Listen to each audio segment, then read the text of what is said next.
My name remains Mazi Jonathan Chinedu from Olu province of Biafra land, and we are here live and direct.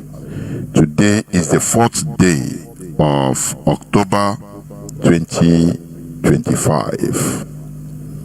Tata bo ubochi afo. Therefore, I welcome each and every one of you to welcome your friends and well-wishers onto this hallowed platform where we preach the gospel of truth, the gospel of liberation, both physical and mental emancipation. It is a revolutionary radio. Radio Biafra London is in defense of freedom.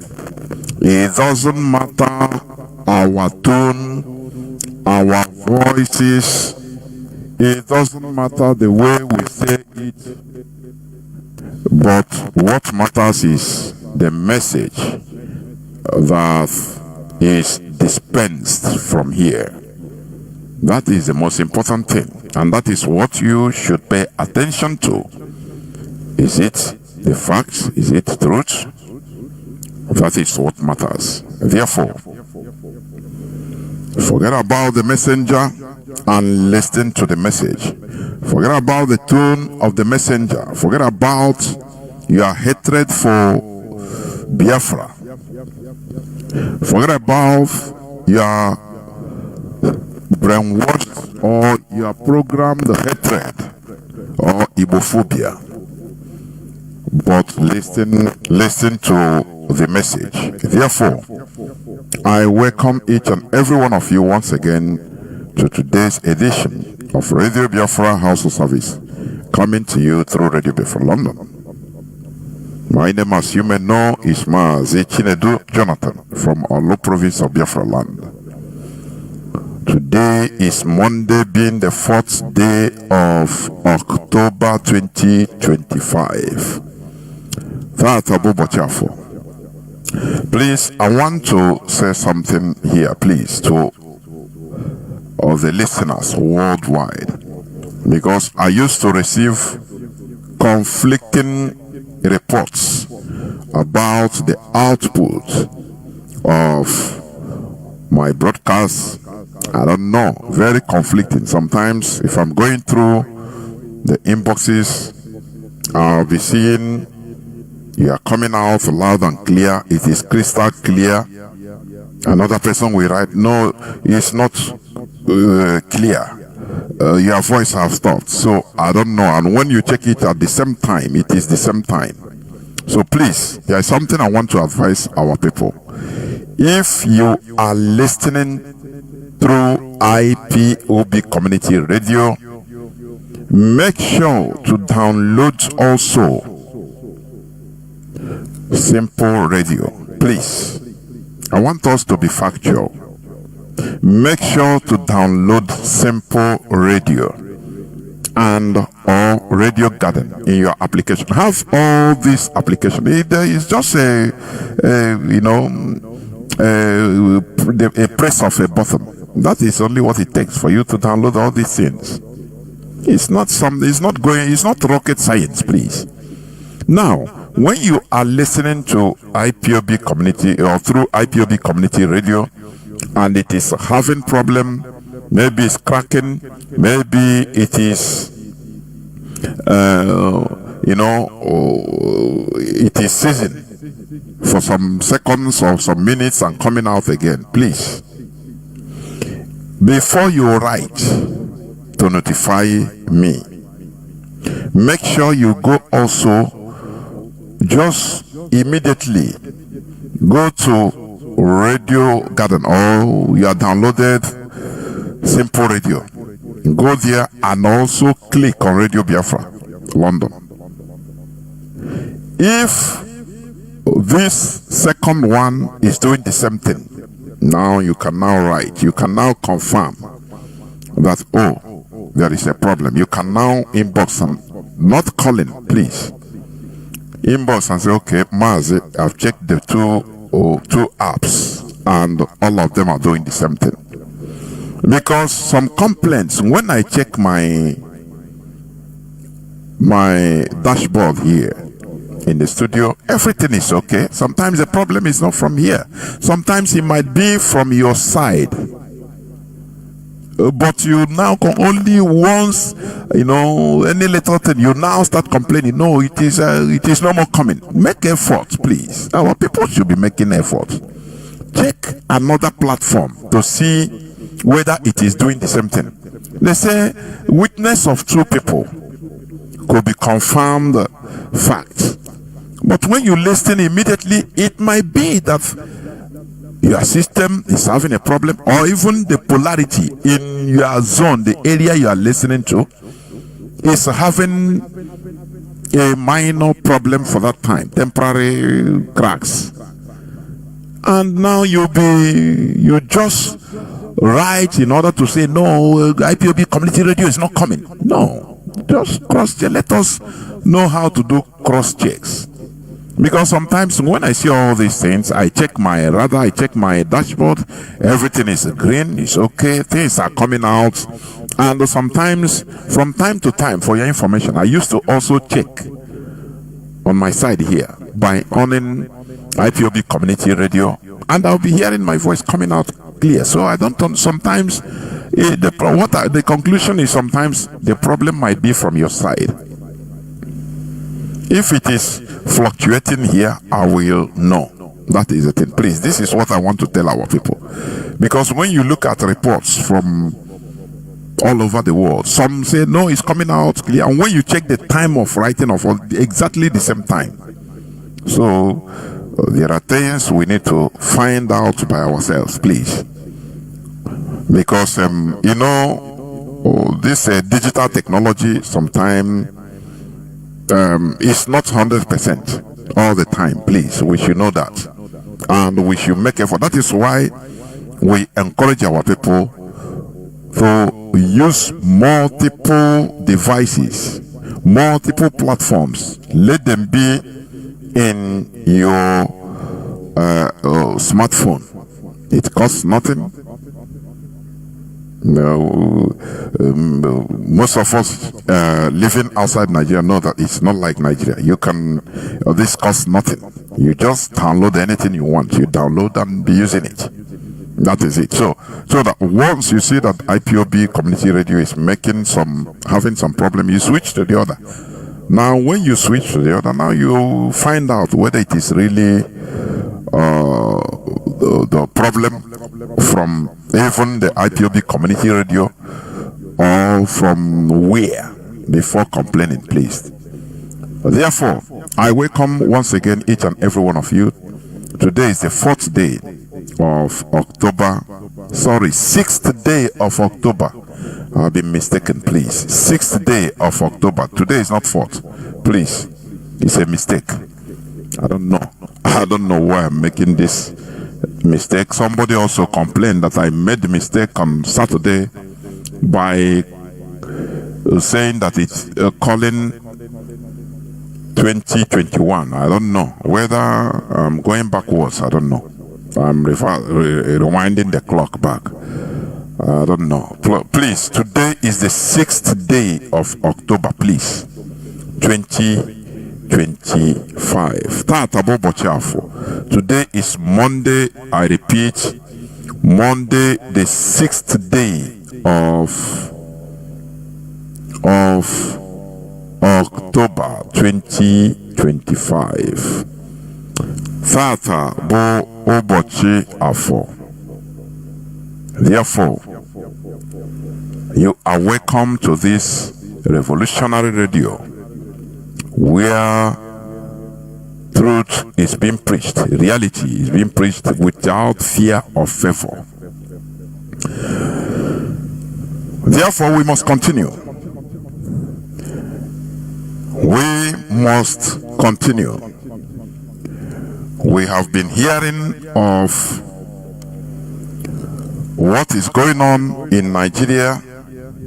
Well, before we go on today's program, please, I want to also announce about our Wednesday's program. I will be here with Mazi Jonathan on Viewpoint, and we shall discuss on international geopolitics, because we must be well versed in international geopolitics. Without that, we are naive, ignorant. We must understand how international geopolitics works. We must be well versed. It's a very huge knowledge, I am telling you. Because many of us looks at, sometimes when I'll be going through my studio lines and some inboxes in other platforms, in my other platforms, sometimes I'll be laughing. The suggestions of some of our people. You see, innocent suggestions, but very ignorant. Sometimes it makes me laugh, but I feel pathetic, obirom to my people, because yes, they are giving their advice. Mazi, please, how I wish IPOB would do like this, do like this, do like. When I read all these things, or when I listen to those voices, I will shake head. You know what? At the ignorance of some of our people on how things work in this world. You see that there is genuinity in their suggestion. That they are genuine. They are innocent. They're just like an innocent child. But they don't know. Little did they know that, things don't work like that. Things don't work like that. That is why we must always be paying attention to what is happening to in other parts of the world, around us, far from us. We should learn. It helps us to learn. I am happy that at least today, most of our people are no more thinking like maybe 10 years, 8 years, 5, 6 years ago, when people will call on Radio Biafra and start begging America, come and help us, United Nations, come on. I could remember. When I remember all these things, it makes me smile. Because our people are now understanding the bitter reality when it comes to liberation. But nobody can give you freedom. Mostly when it comes to, you see, black race, most importantly, black race. Nobody they don't give a damn about you. The world power does not give a damn about our lives. For your information, when you understand this, you will know how to behave. You will know how to act. How they wish. Let me tell you something. You see the West. They wish that black race is wiped off the surface of the planet. Forget about their lip service or political talks and diplomacy on television and on international standings. They don't care. They don't give a damn about our lives. It is for us to fight to free ourselves. That is it. If you understand this, now you'll be seeing things in through different viewpoints. You'll be seeing things through different prisms. I am telling you, they don't give a damn. How they wish that the whole black people, sub-Saharan Africans, will die, so that our natural resources will be for them. That is, if you know this, let it be at the back of your mind. It is for us to survive. Because survival is our right. This world is for everybody. That is what we should. Once you understand this as basic, now you will start understanding. You will start even making more effort to understand how the world works. Mostly in this generation. So, you will understand, look at, there is no way the West can give you a perfect gift. Just tell me. If you see, I used to give these examples. Eritrea fought brutal wars for 31 good years. 31 good years. They don't give a damn about their lives. The West can easily, say, okay. They do what they did in Soviet Union. Say, okay, without even bloodshed. All right. So it is them that put self-determination as a right of the people. But when it comes to Africans, the law, there is no more, the law is no more kept. That is it. Once it is the Europeans, you see things are moving very well. They try to implement the law. But in Africa, look at people fighting for 31 years of active warfare. They were left to die, to kill themselves. After when it was inevitable that it becomes a scar or a smear in the face of the world conscience. Now they have to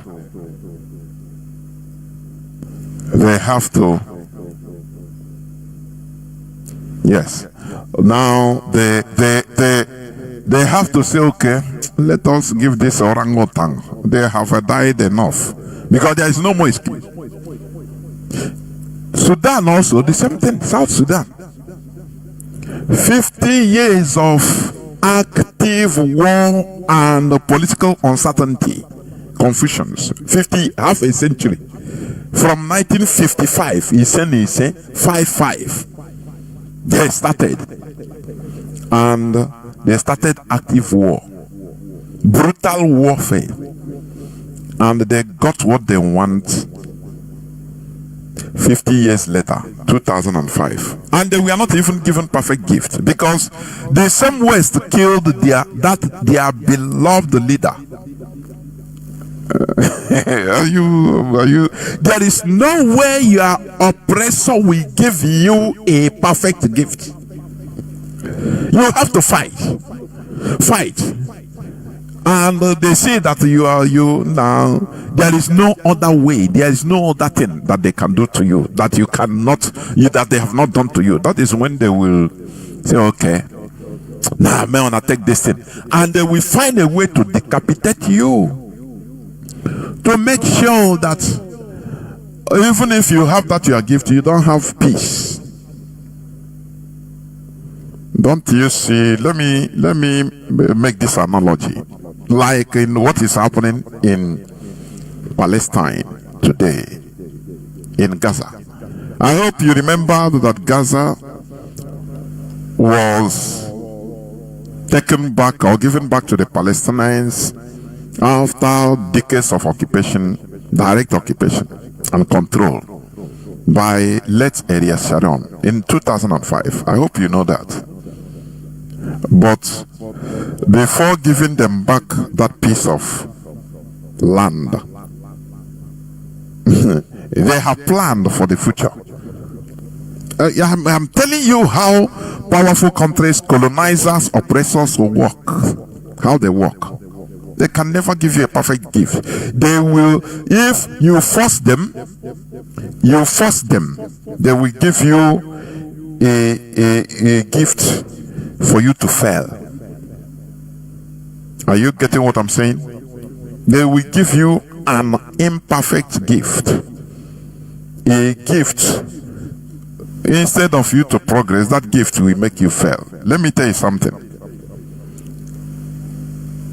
When they give them back their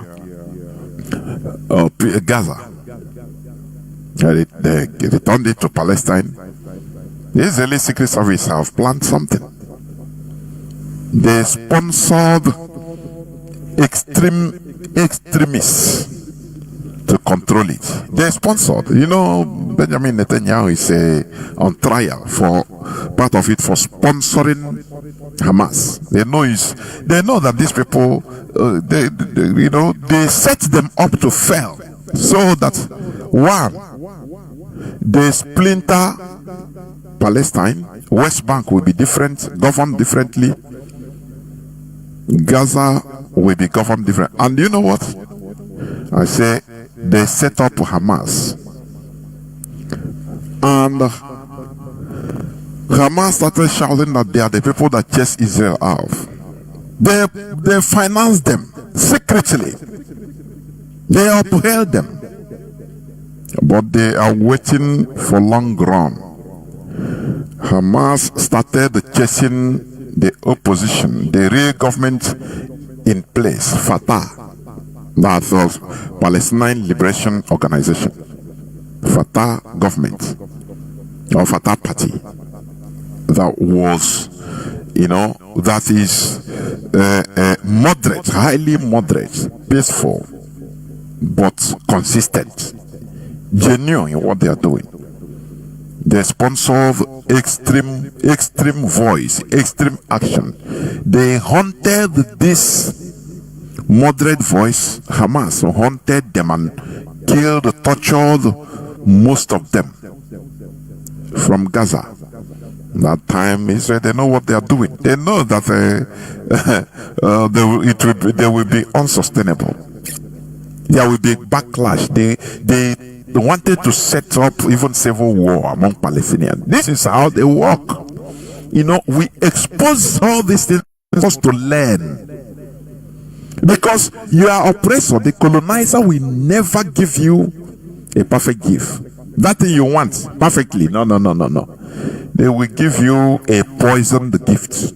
It is for us as a people, in order to learn, to be vigilant, to be at alert, and to prepare things by ourselves, so that when they are stoking up problem, we know, we'll be at alert, we will not fall into that trap.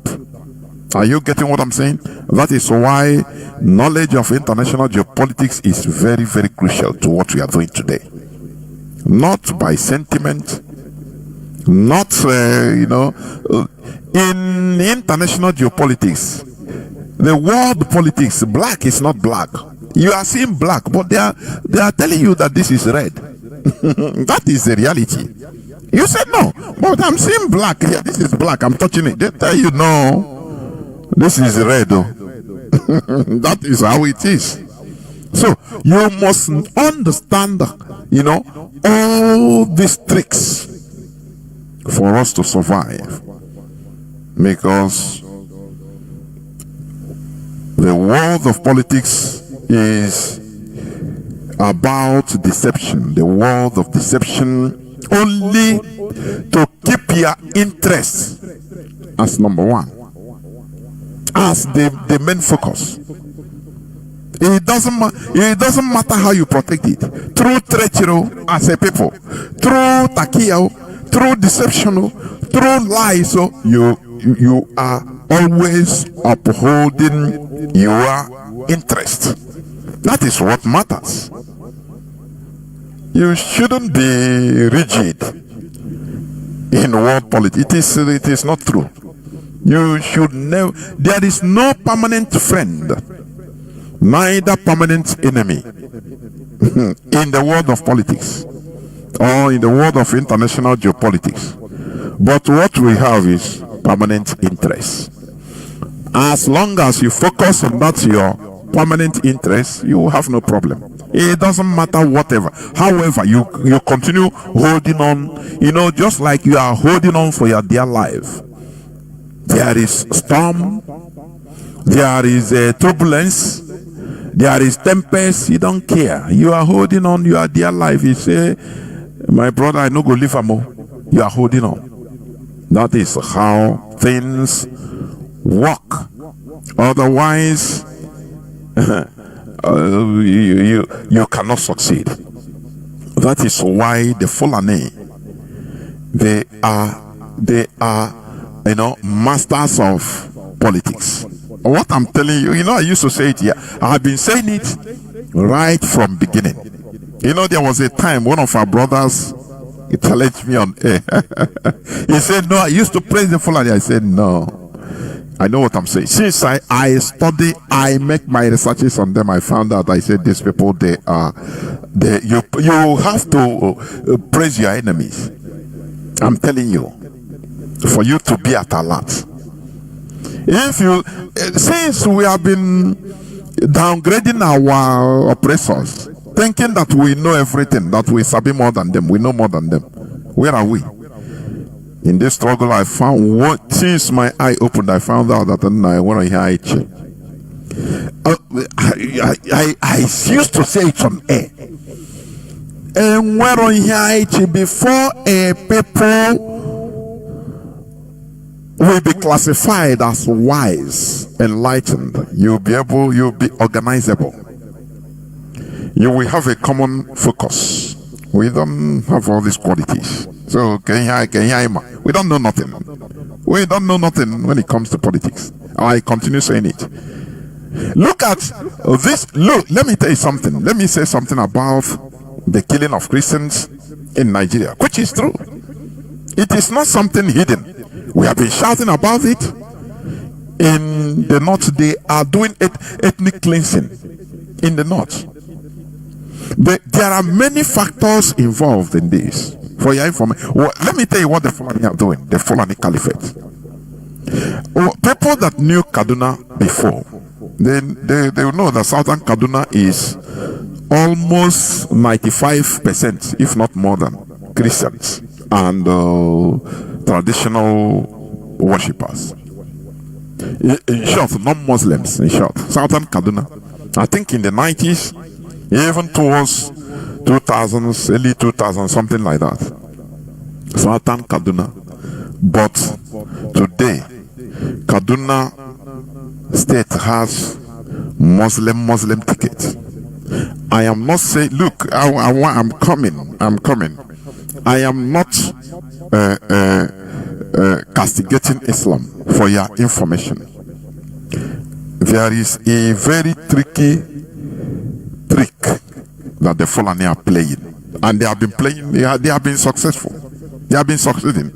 But we expose all these things here on Radio Biafra so that people will understand.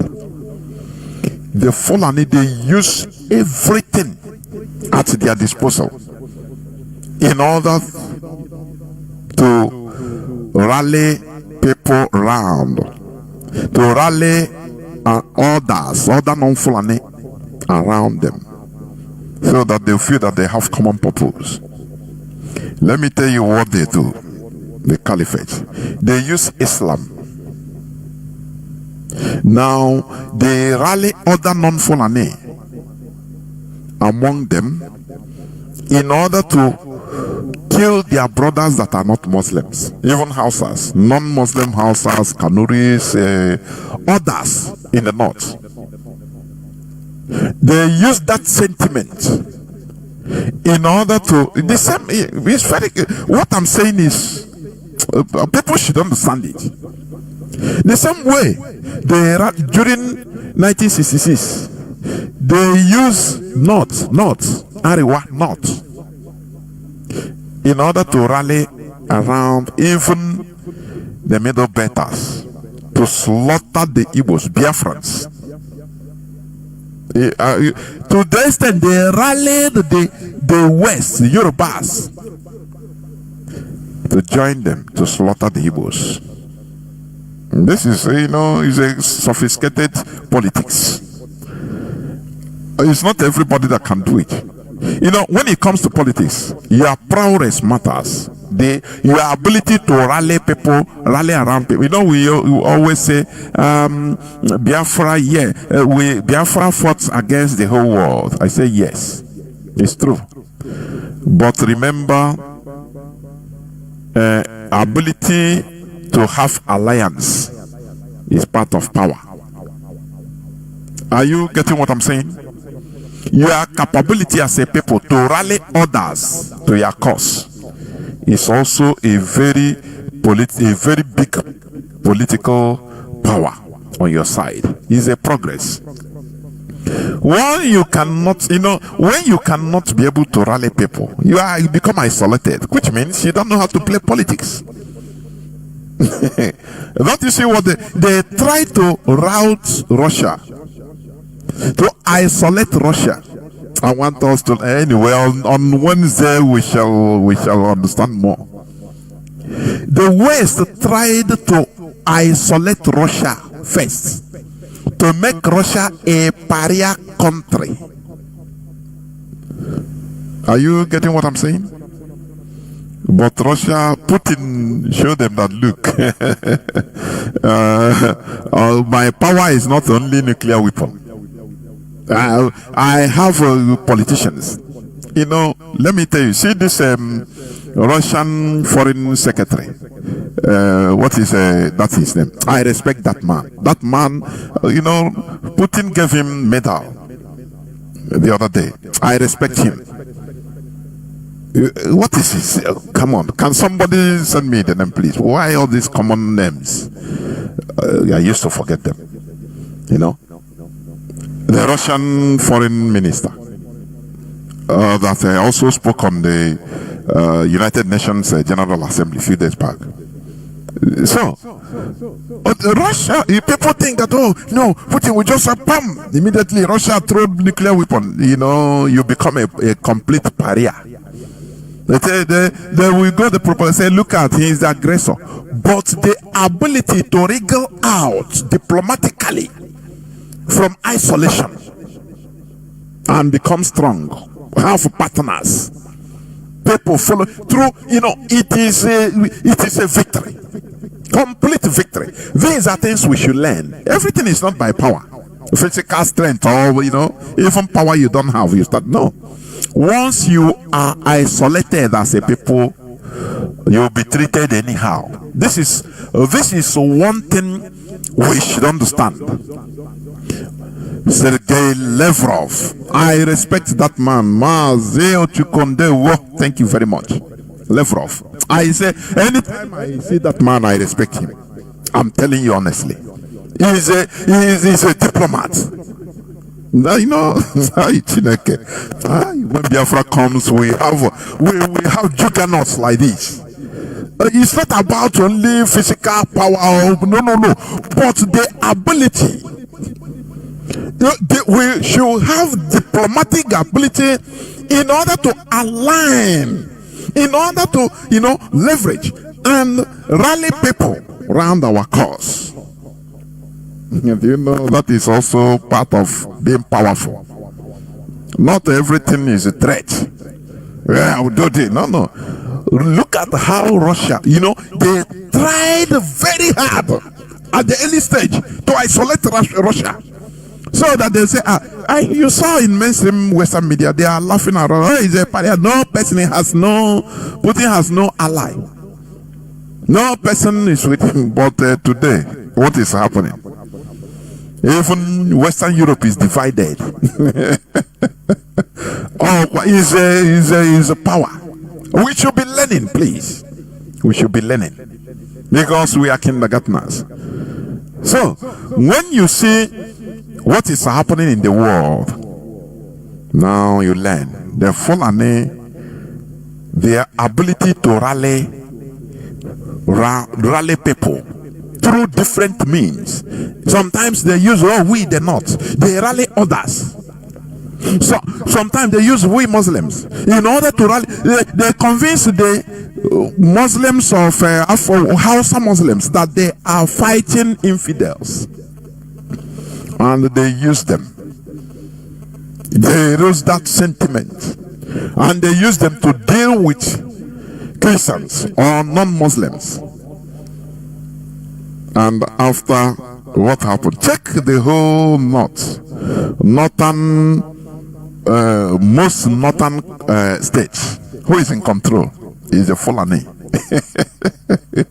Notwithstanding that they are ethnically they are the minority in those states, but they are the governors, they are the senators representing those people that they use As though we Muslims, we are fighting jihad. There is nothing like jihad they are fighting.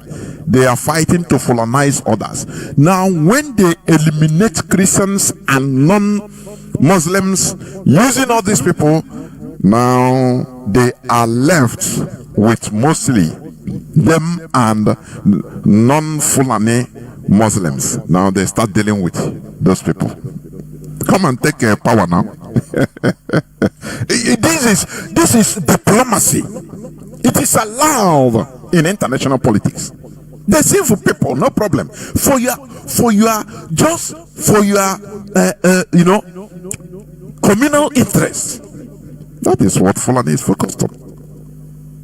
Can we do it? We should learn. Are you hearing what I'm saying? Are you hearing what I'm saying? We should learn. There is no permanent friend, no permanent enemy, but a permanent interest. That is why sometimes I look at our people. Oh, I say, hey, our people thought that there is permanent friend. And I got a blue flag or other people that will be causing harm to our cause. A blue flag or foreign flag will submit to our cause that will bring hatred. See, now they are our friend. They are our natural. There is no natural friendship. This is lack of politics, lack of political acumen. It's part of our problem. Are you getting what I'm saying? Do you understand me? The Fulani, they master this. You know, I've been saying this. So why Fulanis are very good in politics? Because they are people that have been meeting. They are desert warriors. They have been rigmaroling in the deserts for many centuries. They meet the good, the bad, the ugly. They meet strangers. They have learned the art of survival through diplomacy. Sometimes they can bow to you. You think that they are really bound to you, but they want to obtain something. Before you know, they strike you. That is how they behave. So they are using, you see, this Christian genocide that is happening in Nigeria. It is orchestrated by the Fulani. They are using their fellow non-Fulani Muslims, playing on their sentiments of jihad in order to rally for their support, using them to get what they want. Once they exterminate the Christians and the non-Muslims, now they will, the non-Fulani Muslims becomes Ofenkufu for them. They do anything they want with them. Don't you see how they use them? Don't you see how they use the Middle Belters? Let me tell you, during the Biafra, the Nigerian genocidal war against Biafra, 1966, I'm counting right from the pogrom, the two pogroms, waves of pogroms, 1966 till 1970. The Middle Belters today you are seeing, they are the people that we are used to fight against Biafrans. They mobilize them.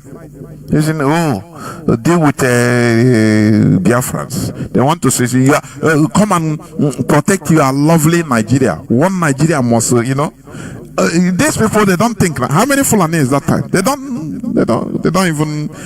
They were never plenty at all. No. They use the Middle Belters and Yoruba population as soldiers, as cannon fodder to get what they want. And today, who is getting? The Fulani.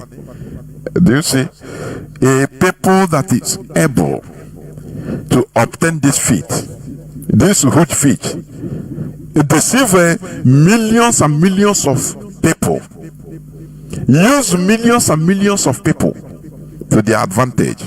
Why won't you sometimes admire them? You learn from them. I'm saying it here on air. I'm telling you how they were able to manipulate everybody to their advantage today in Nigeria. Be in position. They made Boko Haram. Buhari was a Boko Haram member until he died. Yes. I will play for you the clip. I played it last Sunday. I will play it to analyze it more today. It was revealed directly. We know it. We have been saying it, but this one was revealed by a former president, good luck Jonathan, that was in power during his own administration. He is talking, a former president doesn't talk anyhow. He doesn't talk nonsense. It's what happened. He cannot come and lie on the public like that. No, it doesn't happen.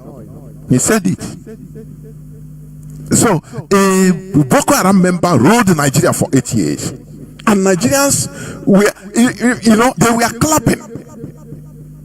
Oh, the Nigerians are programmed to focus on hating Igbos.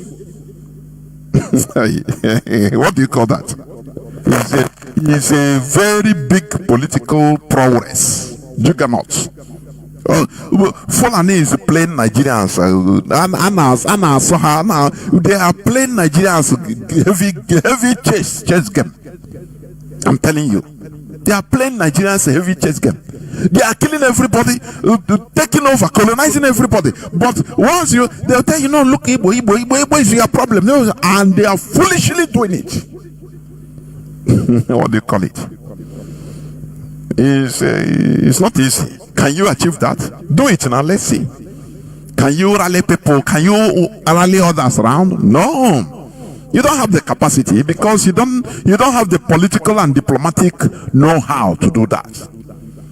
Koro, Nigerians are being slaughtered by the Fulani headsmen everywhere. But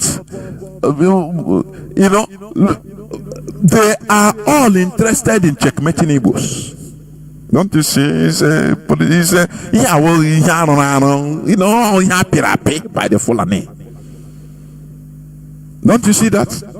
Don't you ask yourself, how did the Fulani that are less than 1.5% of Nigeria population, including the imported Fulani, which they did, less than 1.5% Fulani, but they are in control of everybody in Nigeria today. They are the deep state. Everything is moving to fulanizing everybody. They are in positions everywhere. Sheikh Gumi is walking around, being reported in Nigerian national televisions, Nigerian mainstream media as respected Nigerian clergy, Sheikh Gumi, but he's a terrorist. He is a complete terrorist, and people are clapping for him. Do you think that is ordinary? This is something that has been, they worked hard to achieve this. They worked very hard. They know that Biafra, we are their end game. That is why they now focus their capability, everything to make sure to destroy IPOB. And they are using people to do it. But we are here. I say, IPOB, we are here. I know about, we're there here. We're there here. Mazi Jonathan Chinedu told them, say, look, you see Fulani, you see this IPOB. When we finish, I know that, I don't know, maybe in the next 100 years, I don't know, I don't know how many years, when Biafra would have gone for long, would have been a separate country. I know sometimes, even the Fulani will be giving Biafra thumb up. In the diplomatic circle, say now strong go. I'm telling you, there is no animosity. It's like that. The world is like that. You fight me, I fight you. If I win you, I take. If we do drug him now, we say, oh boy, now strong go. Hey, it will happen. It might not be in our time. It might be many years coming. It might be many decades. But Fulani will look Biafrans maybe in a diplomatic circle as separate countries and say, maybe they will corner one Fulani diplomat, will corner one Biafra diplomat after an international session and shake him and say, nah, according to history I studied, on our grandfathers, on our strong. Hey, we tried everything, but we no fit. On our strong. Shake me, my brother. Shake me. Now, so it be for there is no animosity. Is it an individual issue? No. Who are you going to put your anger on? You have done that. Is part of history. That is it. That is it. So we need to get in terms with all these things, please. This is what Radio Biafra is exposing for our knowledge, for our wisdom, for us to understand that, look, we must buckle up, both diplomatically, not every time. That's why, you see here, I don't allow people to call and start threatening. We are past that stage. What are you threatening? Yeah, we will do the... shut up. We are past that stage. We are past that stage for a long time. So, let's go on. Let me read. Bandits in fresh attack, kill pastor, village head, kidnap 2 others in Kwara. This is what is happening in Kwara. Who are the bandits? The Fulani headsmen. Do you see how they smartly, it's part of the game, how they smartly renamed the Fulani terrorists? They now remove Fulani terrorists, start calling them bandits. That is part of the smartness. Can you do that? But look at in our own. Every criminal activity, even it is our politicians that will, under 1 minute, they will say it's ESN, it's IPOB. Our own people will be calling ESN. Say it's a terrorist. It's a terrorist group. Igbo people, Biafrans. Now tell me, you are the Fulani who sabi pass. Tell me now. Tell me. These are part of the case. Tell me. Anything, some of our people will bastardize anything. Use it to do business. We'll be calling people and say, nah, there will be ESN or so, drop money for us, otherwise we come to your house or we come to your shop. Because on the Okpa, they don't count the political repercussion. That is, they don't count on the political repercussion on what we are doing. They don't count it. What they want is that money, that patchery, that crumb they will get. Say, nah, tomorrow they'll come and flaunt some money. Hey, God don't bless me. And you are watching, say, how this type of people, India, where did they come from? From very, I don't know, from inside the hole they come from. They saw sun yesterday. They don't, these are, when you see some Sahelian, do you see why this Fulani terrorists can never succeed in the Sahel? Because these are the people that also live in the desert like them. Do you see that? They know what they know them. That's why in Burkina Faso they're striking back. In Mali they're striking back. It doesn't matter, they have external support. I mean the Fulani terrorists. In the Sahel in general, in Niger, the indigenous people, they are striking back. They are Muslims like them. They know what they know. They say, oh boy, we are not like all these people from equatorial forests in Nigeria that never understand politics. We know, come on. Nah, beg. You want to go, you just one small thing.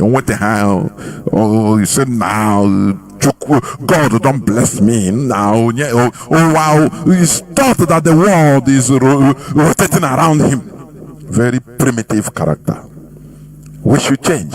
We talk all these things here for us to change, to be more civilized. Civilization is about being organizable, being disciplined, loyal to a collective cause. That is civilization 101. I used to say it. Being individualistic is that is primitive character, primitivity. You can be praising yourself, but here because there will be nothing like me without we. That is it. That is a reality. So let me read what is happening in Kwara. The other day also they killed the people in Enugu. They are striking, but even in Borno they say Boko Haram The governor was complaining. He said, even I called the Nigerian military. They don't mind me.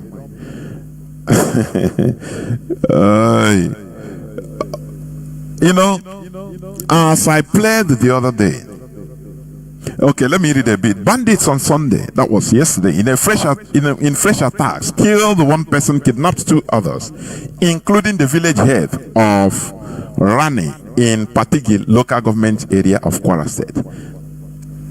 Also, a pastor with the Evangelical Church of West Africa, that is ECWA, Reverend James Audu Esa, in Ekati village, also in Patigi local government area of the state, was reportedly killed after the payment of ransom to the bandits by his relatives. That is it. Eyewitnesses say the assailants killed the cleric after collecting ransom from his family. These are the people they are slaughtering. They are Christians. What are Christians doing? I think, is it yesterday that in Kaduna, women, they masked themselves, they painted themselves black, they marched to their king's palace or governor's house in order to protest the Fulani headsmen attack. They are killing everybody. But these are, for Nigerians, they don't care. They are being programmed to focus on Igbos. How do you calculate this? Now, remember, let me play this again, please. I played it the day before yesterday on Saturday, but I want to replay it again for you to understand the mission why Buhari was brought into politics as a civilian by one of the main actors. But you were shouting. Do you see how? If Obie, I don't know how Obie Ezekwesili is sleeping. I don't know. After being used, I don't know. These people, they don't have conscience. These are people that there is a fraction, the crumbs they want. What about Adebayo, Pastor Adebayo, them, all those big Yoruba pastors? They connived against their own, even Christian, let me call him Christian president. It is the same Christians that we are used against him. The same way during the conquest of Constantinople, it was a Christian invention. Christian invented a weapon that was used by Ottoman in order to conquer Constantinople. Because the Christians, they said, no, back coming life, no, nothing happened. Nothing mega. Jehovah, where is it? The Muslims that we are tactical and ferocious, they will collect that weapon and multiply it and use it to conquer the Christian Turkey you are seeing today. Are you getting me? That is it. And that is the mistake people are making. Who did they use against a Christian president in Nigeria? After how many years? Still Christians. Obie Ezekwesili.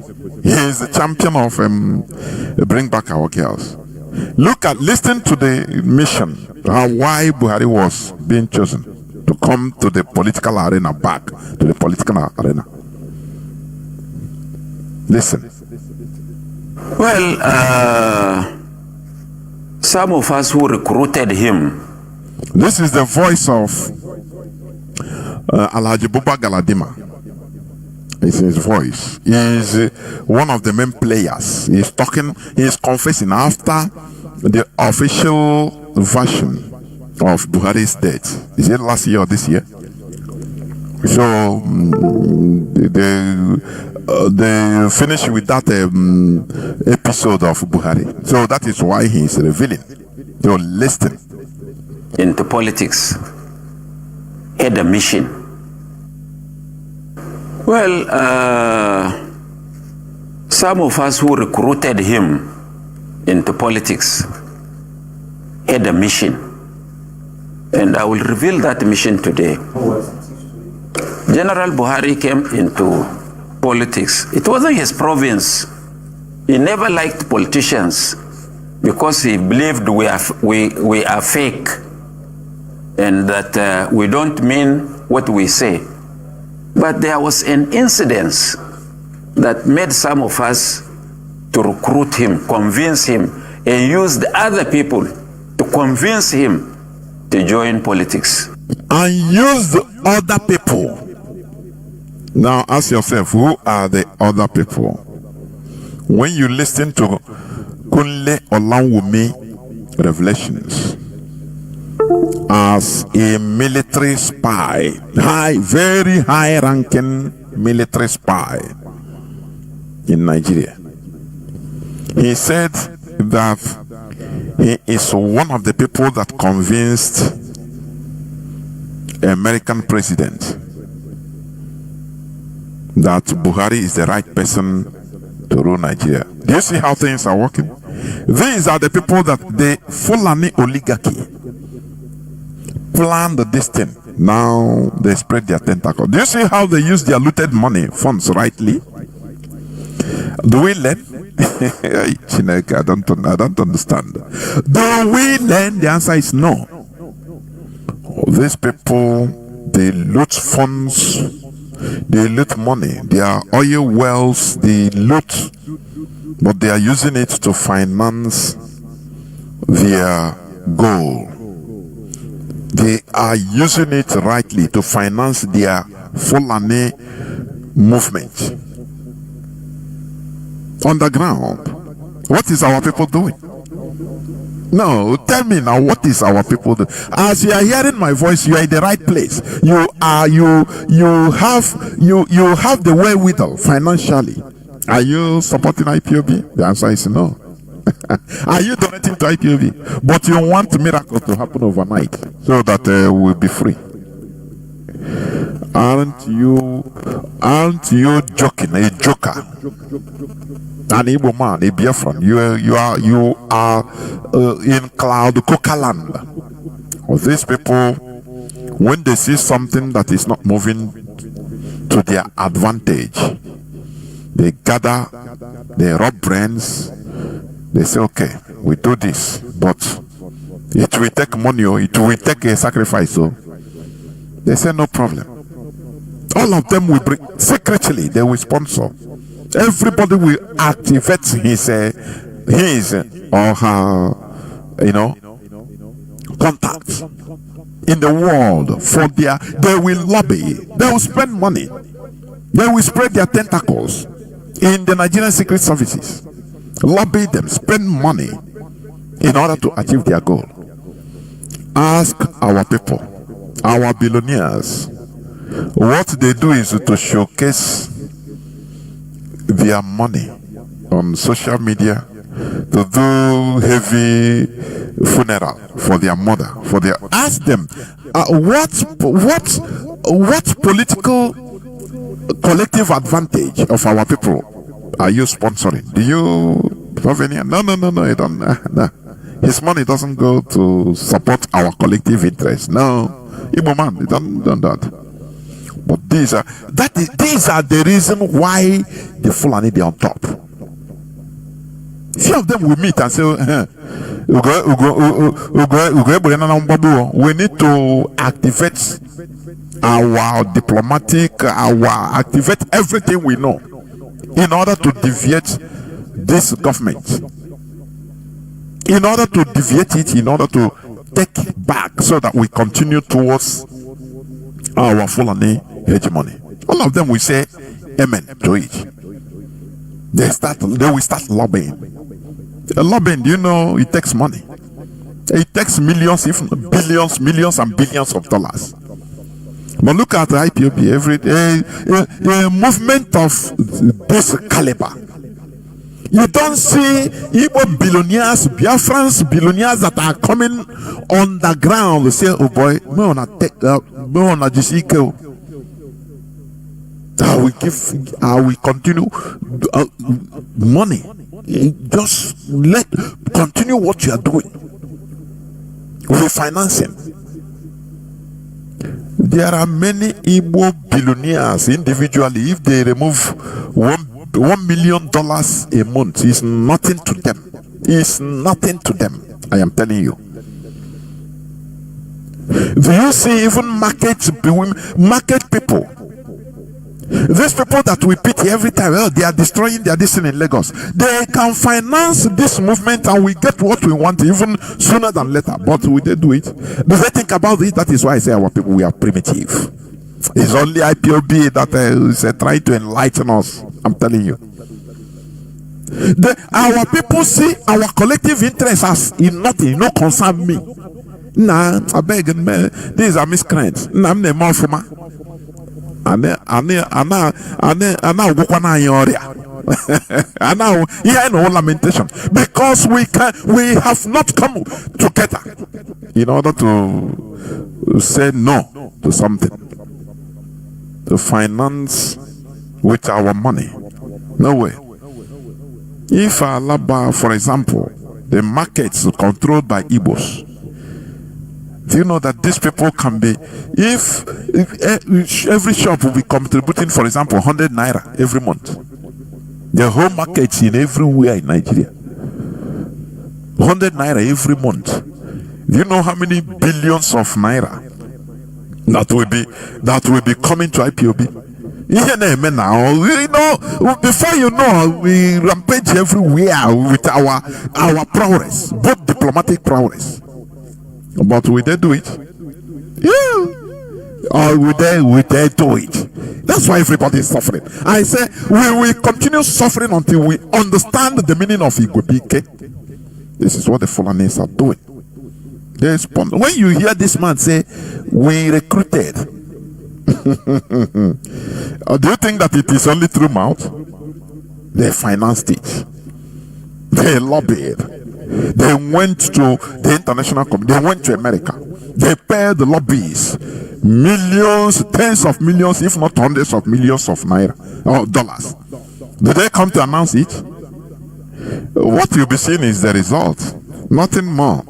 You don't need to. You don't see not a Fulani, mostly not a Fulani man coming on Facebook to showcase his money. No. It's meant for mostly Igbo Biafrans, Southerners and mostly Igbo Biafrans. Yes. It's meant for Biafrans, showcasing. Why won't you be having problems? Until you learn, and you are going to learn the hard way. We are learning it the hard way. It's touching everybody. That is it. Until we come together. Coming together doesn't necessarily mean that everybody must be a member of IPOB. No. But you dip your hand inside. You secret everybody who contributes his or her effort secretly to finance what we are doing. Say, oh boy, now God meet the average Igbo man. He will tell you, oh boy, now IPOB, now we hope for. But you tell him, do you contribute anything? No, I pray for. I'm gonna walk. You know, I used to say it here without mincing words. Please listen. Whether we can learn, I don't know. Listen. Made some of us to recruit him, convince him, and use the other people to convince him to join politics. Other people like Kunle Olanwumi as a military spy and the Nigerian Secret Service. Other people in like American government and the Western governments. They did something. They said we use others. Do you think that you can use others like that? No way. You do something. You make a decant. You know, they spent something. That is it. You now, as a Igbo man, as a Biafra, you cannot even do it because you said, no boy. Now this thing we want. How can I get? Because you need to gain. Nah. Mercantile mentality. That is something you are financing. You are not going to get return. Nah. You say, oh boy, I beg. Waiting concern me. I beg. Instead, this money I use it to organize party and make noise. People will praise me. Listen and learn. And even though we had our own agenda, because in 1999 and 2000, the OPC was on rampage in some parts of the country, especially Southwest, and have inconvenienced a lot of people from this part of the country. And to the extent that they mobilized over 500 vehicles to come and invade Ilorin with the sole aim of uprooting what they called Fulani structures in Ilorin. And we felt that was too much. And Obasanjo was doing nothing. President Obasanjo was doing nothing. President Bola Tinubu, then governor of Lagos, was doing nothing. And some of us felt that those group of people were being encouraged by their leaders in position of authority. So ask yourself, how can these people that was not in power able to wield so much power? I mean that we are not in regime that time, wield so much power in order to influence the then present government. Oh yeah, we go be whatever you jointly bind here on earth should be bound in heaven. I think you are reading it in the Bible. You are thinking it's just like a prayer like that. No, it has a very profound meaning. Oh yeah, whatever you jointly agree and bound here on earth, it will be bound in heaven, because it is collectivity. Ask yourself, they were not in power, but they demonstrated. Obasanjo now, being a Yoruba, they are playing Yoruba politics against Igbo. Instead of them to see, the handwriting on the wall and play their own politics as an incumbent with the power of incumbency, join even with the East and say, oh boy, let us do this and save ourselves, all of us. No, you're not doing it. Listen and learn, please. So how do we stop that? And I called a meeting in Kaduna at Alhaji Bashar Alhatu's house in a place called Unguan Kaji, directly opposite the house of General. He is giving you a precise information as one of the key players. He's not saying, this video will be there even after long he has gone, because he is one of the originators of bringing Buhari to politics. One of the originators of Fulani headsmen, attack everywhere. But Nigerians cannot understand this. He is. I say black people love their killers. I'm telling you. The black people, they applaud their killers. That's why we worship white people now. After killing us for 400 years, selling us and colonizing us, we now bow down to them. It's how black people behave. Very demented people. Nigerians are losing. He is the person, one of the main figures that brought this monster to power. That instituted continuous Fulani hate, brought Fulani from outside Nigeria to kill Nigerians. Till today, that is going on today. He's saying it on national television. People don't react. Ibrahim Badamasi Babangida. And some of those we invited included Alhaji Wadanas, Professor Yadudu, Bashir Alhatu himself, Alhaji Yahya Sulehama, and a host of others, about 34 of us. And we sat down to reason, how do we save our people from this OPC?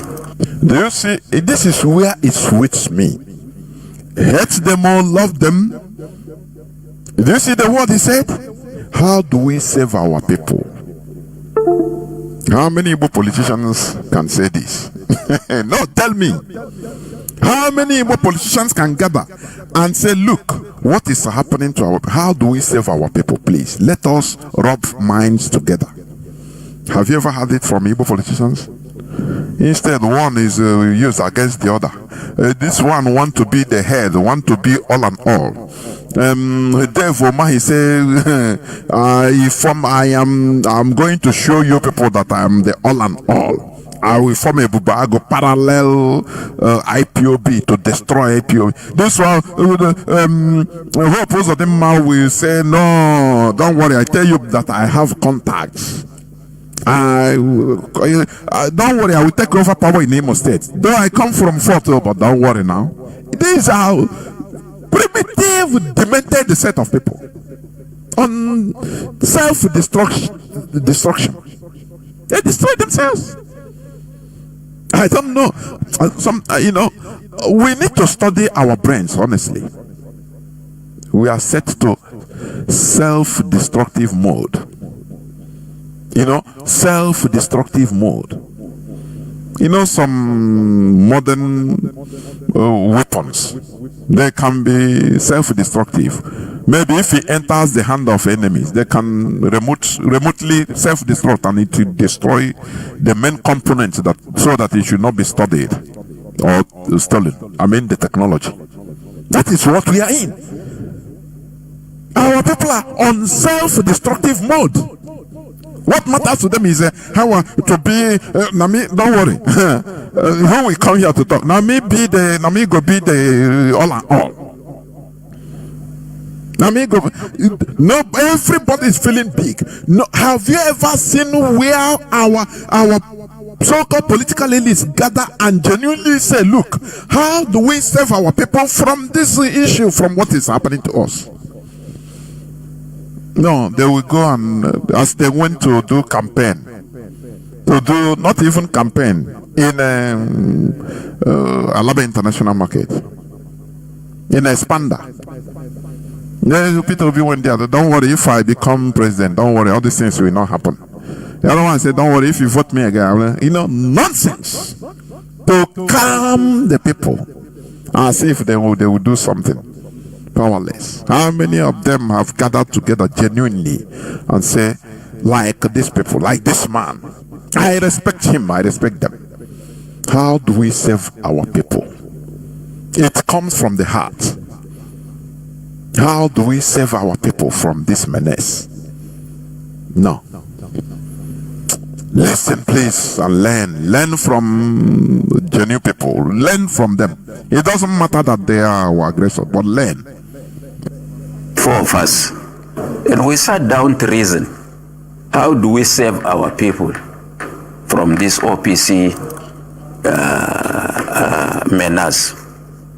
So we said, I suggested that we have to, because you remove government through only two ways: the ballot of through the barrel of the gun, and through the ballot box. And they said it was impossible to challenge General Obasanjo. That was how Buhari came to our mind. And when he was approached, he had a very unkind words for politicians. But since he didn't say, he was not doing. Do you see we need to learn. Do you see this man? He said according to him, he initiated a meeting. And they gathered and started checking all of themselves to say, who do we bring so that it will instill fear to the present government? Who can carry out this mission? And they appoint somebody that was not there, somebody that even heard them. No. Do you know that if these are Igbo people, this man will convince, and no, Nami, to save our people, Nami will be on forefront. Make gonna rally vote for me. Make we from Nami go. No, I know how to do it. Another person will be, before you know, they scatter they without agreement, because what matters to them is their individuality. I say, our people are still primitive, very primitive. Don't you learn more than here become? That is our mission here, to make you to open your brain. How many Igbo people can gather and say, let us recommend who genuinely can lead us in this era of oppression we are in? They are oppressing us. Who have that capability of solving this problem? We rally around him. Do you see? Have you ever seen Biafrans doing that? If they gather to rub mind, they will scatter. Why? Because each and every one of them will be drawing, saying, "Now me be the best person." This one will say, "Now look at during the good Lord Jonathan, the whole 6 years of his tenure. Every year, the chief the chief speaker, Senate chief, come from Igbo land. The whole 4 years of his power, elected power. Each year, one come from one state in southeast." Oh no, now my turn, now our turn. After the now our turn. No, now our turn. After 1 year, they bring that person down. Say, "No, come down. Now our people, now we go. Let us remove this character before we restore Biafra, please. Otherwise, it will destroy us." Do you see this rotation that has mastered us? Well, our people cannot have a consensus. Oh, now after you know, now me. Do you watch even in your local governments, even in your village? This kindred we say now our turn, no, to bring somebody PG. If they know now our turn, what they don't go for the best. I don't know how we have gone so low on this. This is something that will bring heavy problem in our land, even if after restoration of Biafra. Sometimes if I say, people say, "No, when Biafra come, law, I will use the law." I say, who will make that law? Oh, is it maybe the law will fall down from heaven, or as a tablet of stone, as you have been programmed to believe? Maybe God will say, "Okay, now this is your law." Or is it not human being that will make that law? It is now that we should learn all these shenanigans, this quota system that has entered into our subconscious. Now our turn.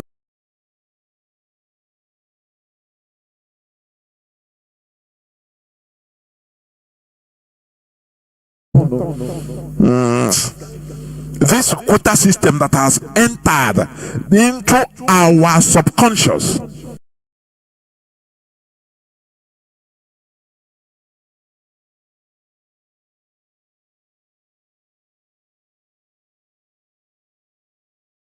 Now our turn. You know, I've told you that the West, they are looking. The West, they are looking for a crack to enter, so that they will put unending war. The war that we fight, and even we start shouting, say, "Oh boy, let us go back to Nigeria, I beg go." But you know why we are sounding all this alarm? For us to have correction before it happens. You understand? For us to learn. That is the thing. If these are Igbo people, all of them there in that meeting will be dragging position, saying, "Nami, I can do them." They will not check genuinely, because they are not genuine. They are self-destructive people. They are now. They cannot reason and say, "No, this person is a genuine person that can rescue us. We rally around him so that we support him." That is why I respect these people. Listen, please. Listen and learn.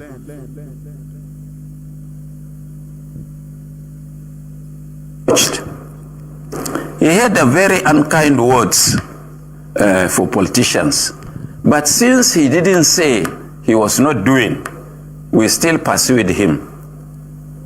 cut long story short, we achieved our first purpose of putting a break to what OPC was doing, because immediately Buhari joined partisan politics, and we had a very big outing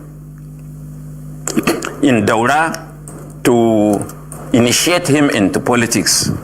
The Obasanjo government became restive and was shaken to its bone marrow, and because those were some of his our thinking. So Obasanjo had to really checkmate the OPC. So for that reason, we have achieved our first purpose of bringing General Buhari into partisan politics. So the remaining now is history. Okay, now I will play another clip. You have seen it. They brought somebody that they know that is capable of instilling fear into their enemy camp, and they did. Ask yourself, if it's Biafrans, can our people ego will come into now? Do you know who I am? I've been a governor, I've been a senator for how many? I beg. Very primitive, I say. I will continue saying this until we change. Until most of us change. I'm telling you. Do you know that IPOB is not supposed to be asking openly for funding? Do you know that? We have establishments that can be giving us secret funds. I have people that I interact with. Some are telling me how George Onyibe scammed them when he was a Biafra land coordinator or Nigerian rep. They continue, you know, these are, I will not lie to myself also. The attitude of some of our people also is part of the problem. You know, we have received many reports of how people trying to support, finance this struggle. I must be honest with you. I've had interactions with some of them. Some of them that are you know, that are capable. Them that now they don't use this thing to scam me or several times. I continue giving money after. Some are even coordinators before in different parts of Nigeria. Let me put it like that. I don't want to mention names. Not only George Onyibe and some others. Tell them now we know how much I have been giving to this man, thinking that I'm giving the right because he's a man. But after I found out that I was trying to use a basket to collect water, which is impossible. Putting my thing inside the hole, thinking that he's financing IPOV. That is the thing. Some of our people are also disappointed. I must be honest with you.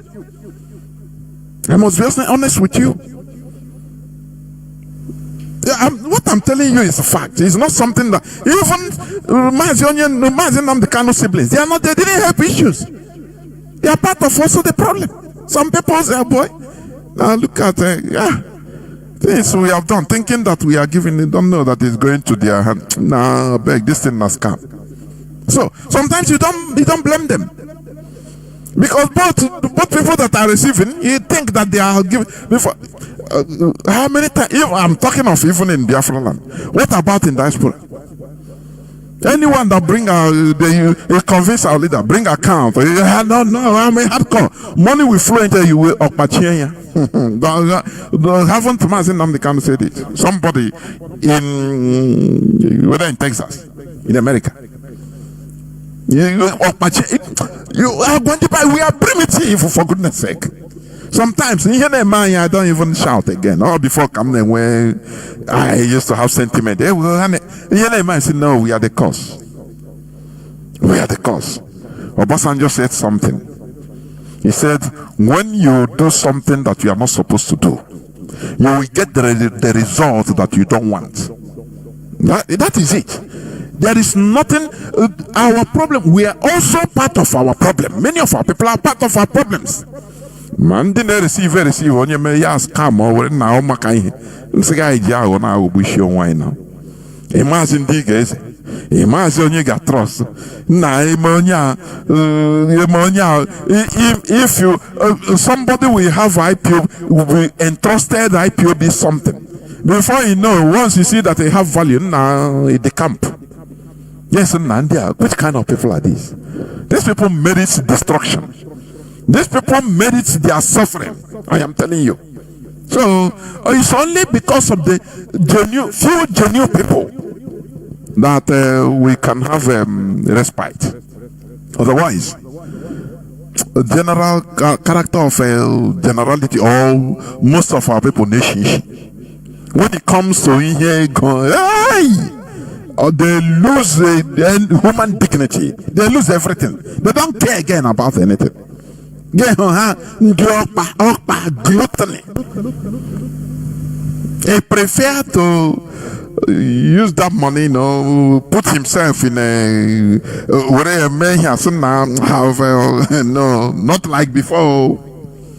You see that now I'm a different person altogether. So he showcases his ill-gotten wealth, which people genuinely gave in order to support a cause. It's very pathetic. I ain't got many things to solve. That's why sometimes in the countries we are still far. You see, the most important thing is this enlightenment, so that we judge ourselves. I am telling you, before being judged by others. Because if we judge ourselves, other people cannot judge us, get us convicted. Never. When we judge ourselves, now we take corrections. That is it. Now, listen to Good Luck Jonathan. I played it last Sunday, but I want to replay it again. On his statements. You learn, we learn. He also made revelations. He's a former president from, I think, 2010 to 2015. 2009, yes, 2010, 5-6 years, yes. He was the vice president. Now, after stayed 1 year or 2 years before the demise of his boss, Yaradua, and he became impromptu elected president. Till 2015, he chickened out. Listen to him. When somebody like this speaks, you listen, because he has privileged information. Listen to him, please. He was speaking on ex-chief of defense staff's book launch. They are all launching books. Because once they are there, they see things that is big past them. After they play once in office, they play diplomacy, lie, because they cannot talk the reality of what they are seeing. If they talk about it, they die. I am telling you, they will not come out from that office. That is how bad it is. That is how bad it is. So they wait after their office. Now they will write, after their audition, now they will write a book detailing their life and what they saw. Are you hearing what I'm saying? This is the true situation. So, Erabo, I want you to listen to Good Luck Jonathan, please. Let me bring it up. Sorry. Just hold on. Let me bring it up. Okay. Listen, please. First, appreciate the man. White is white, black is black. Thank you. You are a gift to this country. And the title of the book is quite interesting. Scars and the Boko Haram Conundrum. It is interesting because, when I was in office, and one of the major scars on my government, and it would be on my face, and like Bishop Hook has said, no plastic or cosmetic surgeon can remove it. It's the issue of the Chibok girls. It's a scar that I will die with. But later on, people may know a little more details. He said later on people may know a little more details about the Chibok girl saga. Go on listening, because there are many things involved. Listen. And that's also to do with the Boko Haram. What do they really want? Of course, our chairman raised the issue when interviewed some of them, and they gave him some perspective. But probably one day I pray that some of the Boko Haram leaders may be literate enough to document what they have done, so that people will really know what they wanted. Because it's like the story of the Nigerian Civil War. If you read one of the books. So we are counting on the Boko Haram leaders to become literate enough in order to document and say what they want. You see, it's very funny. We are counting, but there are many revelations he cannot make. So he's counting on them to reveal what they really wanted. They want everybody in that entity called Nigeria to be as mumu as they could be. I mean, when literate wise, because they say Western education. They want to convert everybody to follow their system. It's ideological. It has nothing to do with one, self-determination or the other. No, but ideology. So that is what they want. You see that? They are being pampered. Continue listening. My command. I think that's one of the first books that came out from President Obasanjo, because he was there. Then Ojukwu wrote his own, Because I Am Involved. So when those who were involved in something say it, you'll get a different perspective. If you go through a research, interview a lot of people, yes, you'll get part of the story, but you will never get the full story of the Boko Haram. Because I was there. The Boko Haram started 2009 when I was the vice president to late Yaradua. Of course, I took over 2010 for 5 years, battling with the Boko Haram until I left. I thought that immediately I leave, within a reasonable time, late General Buhari was going to wipe them out, but till today, the Boko Haram is still there. So the issue of Boko Haram is a little more complex than sometimes we can conjecture. The issue of Boko Haram is far more complex than we can conjecture. That is what Goodluck Jonathan is saying. It's very deep. Are you getting what I'm saying? It is not as simple as you are seeing it. It's very deep. Because many things are involved. Many players are involved.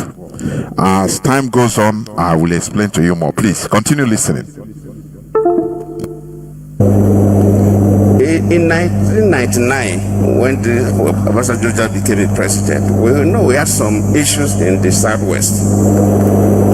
But government was able to bring it down because there was a clear focus, there was clear reason, and the government was able to.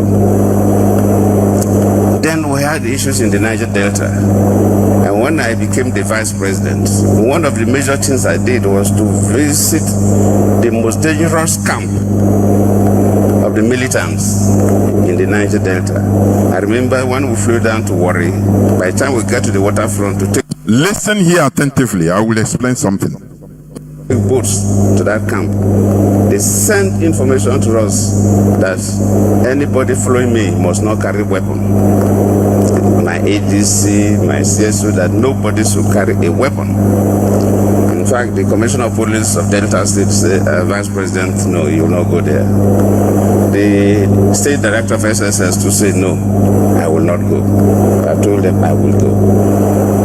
So even my officers, my ADC, my CSO and so on, they handed over their guns to the CP and the SDS of Delta State, and none of them carried weapons. When we landed at the camp, these boys lined up one this way, one road this way, with their assault rifles, just facing the bush, not even looking at my direction as if there was nothing happening. We passed through them, sorry. We had a meeting with their leaders and so on. We had to spend almost 1 hour there. When we came back, that was the beginning of solving the Boko Haram, the Niger Delta crisis. And we were able to get through. At least now there's a reasonable peace in the Niger Delta. If you listen here, please. Listen attentively.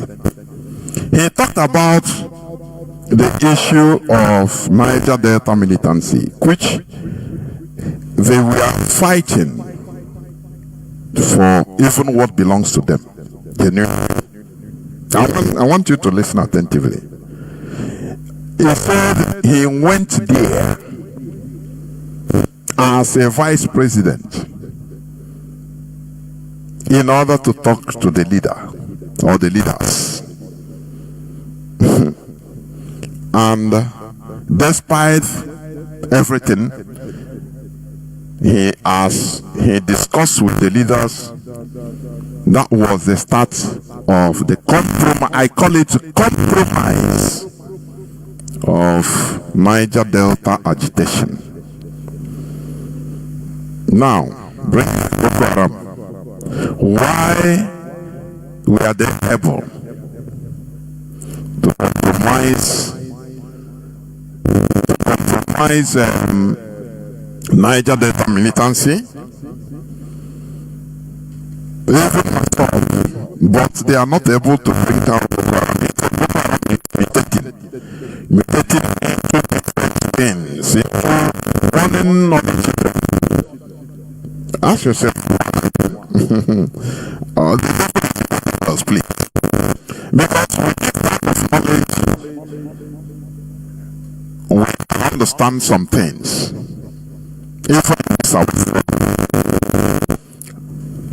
Are you getting what I'm saying? With this type of knowledge, what I want to say now, we can add to our knowledge and also be at alert in this struggle. Now, as a vice president, he was a politician, yes. He was set. His mission was to compromise the agitation. And he made the my goodness. I don't know this. I don't know. This noise, I don't know how to check where it comes from. I couldn't know.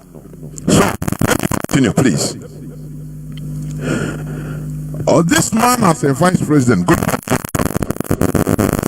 to visit the camp of Niger Delta militant chieftains, and he negotiated and he compromised them. You hear me? Ask yourself, why are they not able to compromise?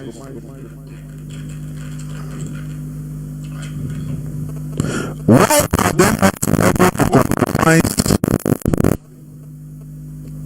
the Boko Haram issue? Why? Sorry, I don't know. Let me see.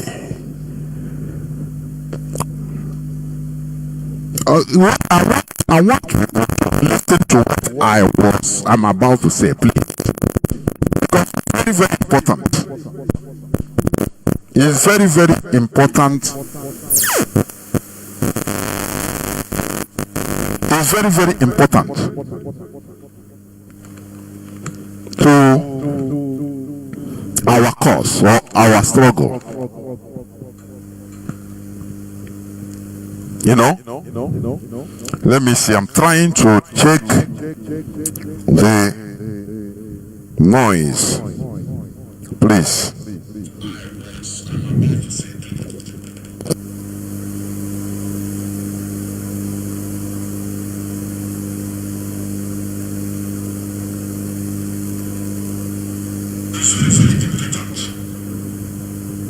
I think my voice is okay now.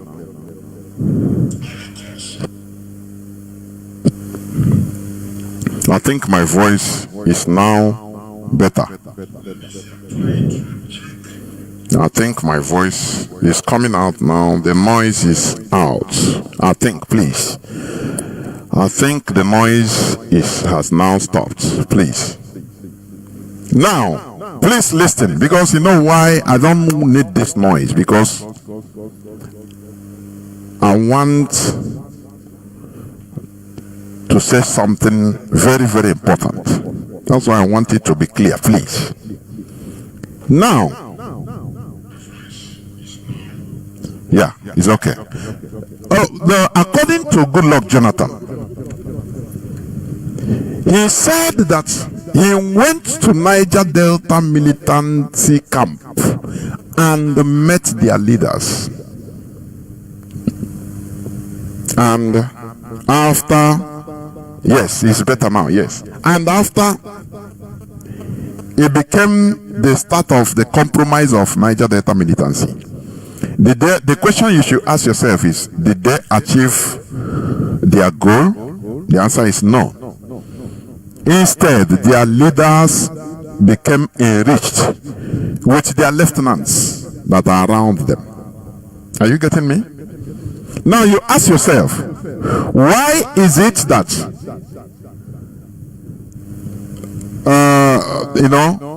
Boko Haram was not, or is not, they were not able to compromise Boko Haram like they did to Niger Delta militancy?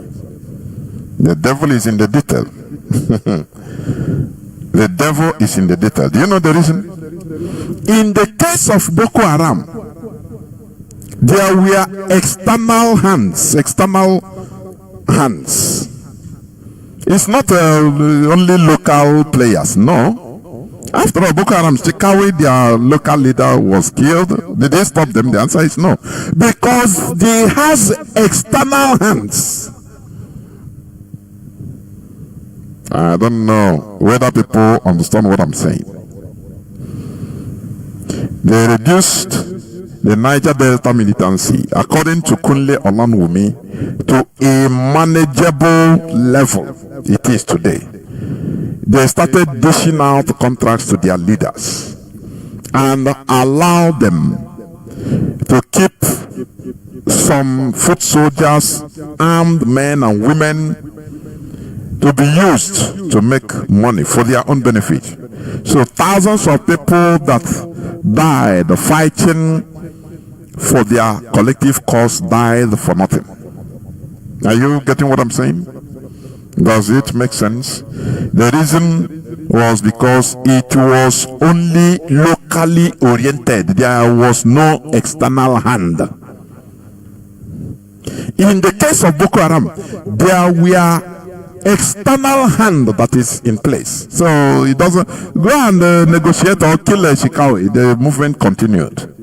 It continues. They continue because there are people in high places externally that are at the backbone.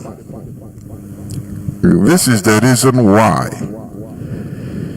also Masob was compromised, because there was no external hand. Do you see why I used to say local championship is not good?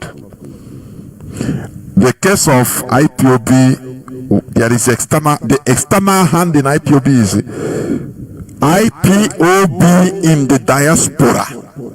I mean it. I say, if IPOB was only locally established, no, they will compromise it immediately. You know. The external hand we have is rooted in the Biafrans in the diaspora. That you said, no, it doesn't matter, go and negotiate anything. I say, come on, your ass is grass. We continue what you are doing. He said, no, it cannot happen. That is the importance of external hand holding a struggle. In the case of Boko Haram, there are many external hands. The gate is there. You know, I played Njemanze's Revelations first as a preamble before I started talking today, to remind you there are many external hands that are there. Once Bill Gates saw that, look, these people could be used in order to advance his own interests of reducing the population, of organ harvesting, of testing of vaccination medicines. So they sustain it. There are others that see it as, okay, we can also use them in order to remove people from their ancestral land so that we can dig and mine natural resources in their lands. They put hand, they continue arming them. So there are many external hands in Boko Haram and all these bandits and all of them. So that is what keeps them moving. Are you getting what I'm saying? Had it been it is centered internally only, no, they would have gone. It's just like what I said before. Your ability as a movement, as a people, to get allies, it will sustain you. It will make you indestructible. Why IPOB must continue, it becomes indestructible, is who are you going to corrupt? Is it the leadership? In the whole continents of this world, we have IPOB leaderships. The whole countries of the world, we have IPOB. So how? So our external hand in IPOB is solid. Are you getting what I'm saying? Mazi Jonathan Chinedu cannot be compromised, because even if he compromises, he's doing it on his own. Because IPOB will continue. He is rigid, solid. Because when you look at the foundation of IPOB, he become proud. He said no. I say, even if he become compromised tomorrow, IPOB continues, because there is external hand on IPOB. Do you see the difference? Masab was compromised immediately because there was no external hand. He's a only local champion. If he doesn't accept their deal, they will kill him, and nothing will happen. Any Masab member they kill, they see in anywhere, they kill him. They slaughter them. But in our own case, we are proud to say that we have external hands of Biafrans all over the world. Do you see that? That is why IPOB is spectacular, is different, and is uncompromisable. Are you getting now what I'm saying? They compromise Niger Delta militancy. Once they see, vice president came to visit them, and he's one of them. And then he speak, John. He say, yeah, he talk to the leaders. Asali Dokubo, take a time, all of them. Now they say, okay, don't worry, everything, don't worry. You become part, and no problem. No person touches you, and you are. So you retain your dignity. I mean, is it your semi-dignity? And we'll be giving you contracts. I'm here. Don't worry. And they say, okay. There is something Mazi Jonathan said yesterday during X. I was listening because I couldn't say anything because I was not in a position to talk on yesterday's X. He said negotiation with politicians in Nigeria with Mazi Jonathan Chinedu. Mazi Jonathan Chinedu will be on the weak point of negotiation. So it's not an option. Are you getting what I'm saying? You're saying negotiation. Well, no, if venture say okay, they negotiate with him, he will be on the weaker point. You cannot negotiate successfully being on the weak point or weak side. That is how things work. The strong point of IPOB is the diaspora, and that is the external hand.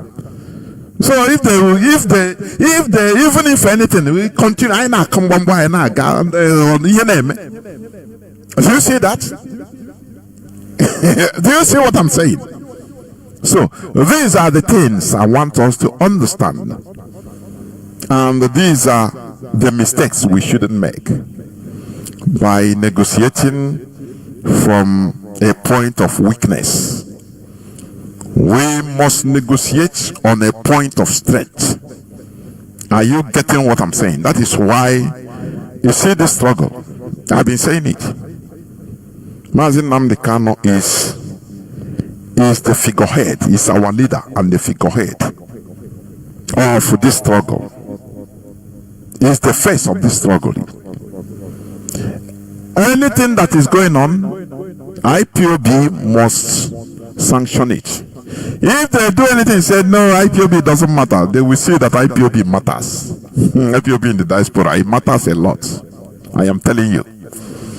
That is the strength. Because their hands cannot reach. That is the reason why Nigerian government is trying anything in order to make IPOB be recognized as an international terrorist organization worldwide, so that our people will run in the diaspora. You know, our people are very weak people. We are weak. I'm telling you, we are people that cannot sustain, difficulty. They know that. And that is the reason why you see the leadership of this struggle, they are now very cautious. Let me tell you something. If you see anything in a struggle like this, like the Boko Haram to stop Boko Haram is not now. Because there are many players today using Boko Haram. There are many players. People that are mining, is it crude oil? Is it California in Borno? They are using Boko Haram. They are using insurgency. They are using ISWAP. People that are mining gold, they are using ISWAP. Different players. People that are the Fulani Caliphate that are trying to Fulanize everybody, using Islamization, they are using Boko Haram. They are using ISWAP. Different players.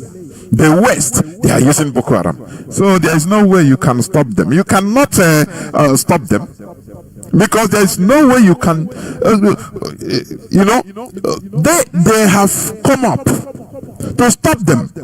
Look at the example I gave before about Gaza. Gaza was given back to Palestine, but the Israeli Secret Service, is it Shin Bet?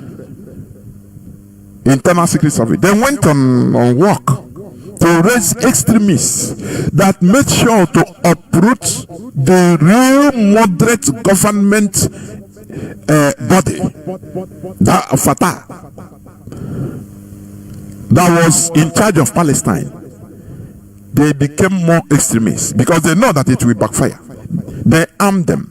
You know, when people are armed, it's very easy, but to disarm them is the worst. It's a difficulty.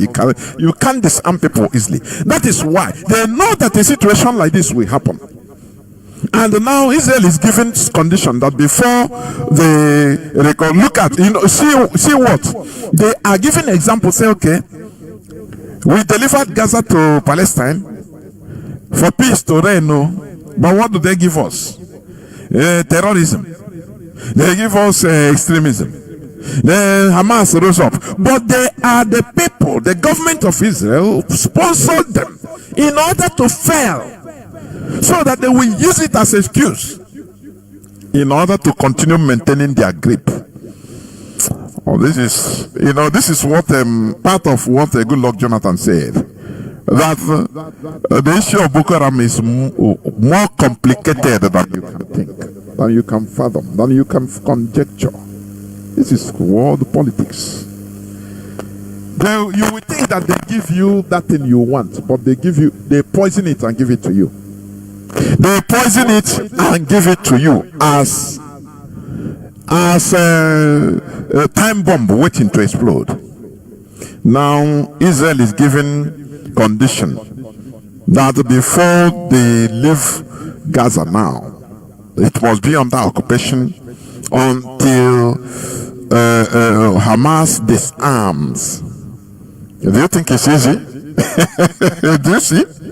They formed this thing to put them into this quagmire so that they will fail tomorrow. We must learn, we must learn from what is happening to others. So that the time you are saying water, this and that, you don't know that to whose advantage you are playing into. That is why the leadership of this struggle, before they make any decision, they think 360 degrees, and they made sure to be able to be in control, because other external powers can hijack it. That is what we should learn in this struggle. Other external powers can hijack that good intentioned policy you put in place.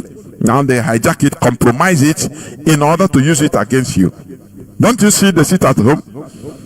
A good intention to sit at home, Monday sit at home, that was put in place, that our people love and complied. Don't you see how it was hijacked? How can you have politics? That is why the DOS is highly careful in order to make public, public statements about any policy that IPOB is chasing, because we have enemies, powerful ones. They can use money in order to push people to control, to hijack, to compromise it, to turn it against the purpose it was meant for. We should learn. We are in the era of enlightenment, and we must get it right. You see this struggle? We should be more sophisticated than our enemies. That is why if I come here, I'm talking about the political shrewdness, the political savviness of the caliphate.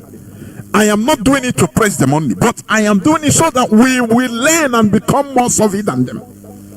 That is it. The DOS learn this situation. They say, okay, you want them to come out and say, we'll do this, we will blow the whole mountain, we'll do. Once our enemy hears it, they will go and use. They have money more than us. They have people to sabotage it more than you can think. They will use those people, compromise and sabotage it, and our people will be shouting, hey, DOS, look at what they have done. Look at what this struggle have done. IPOB, they are the problem.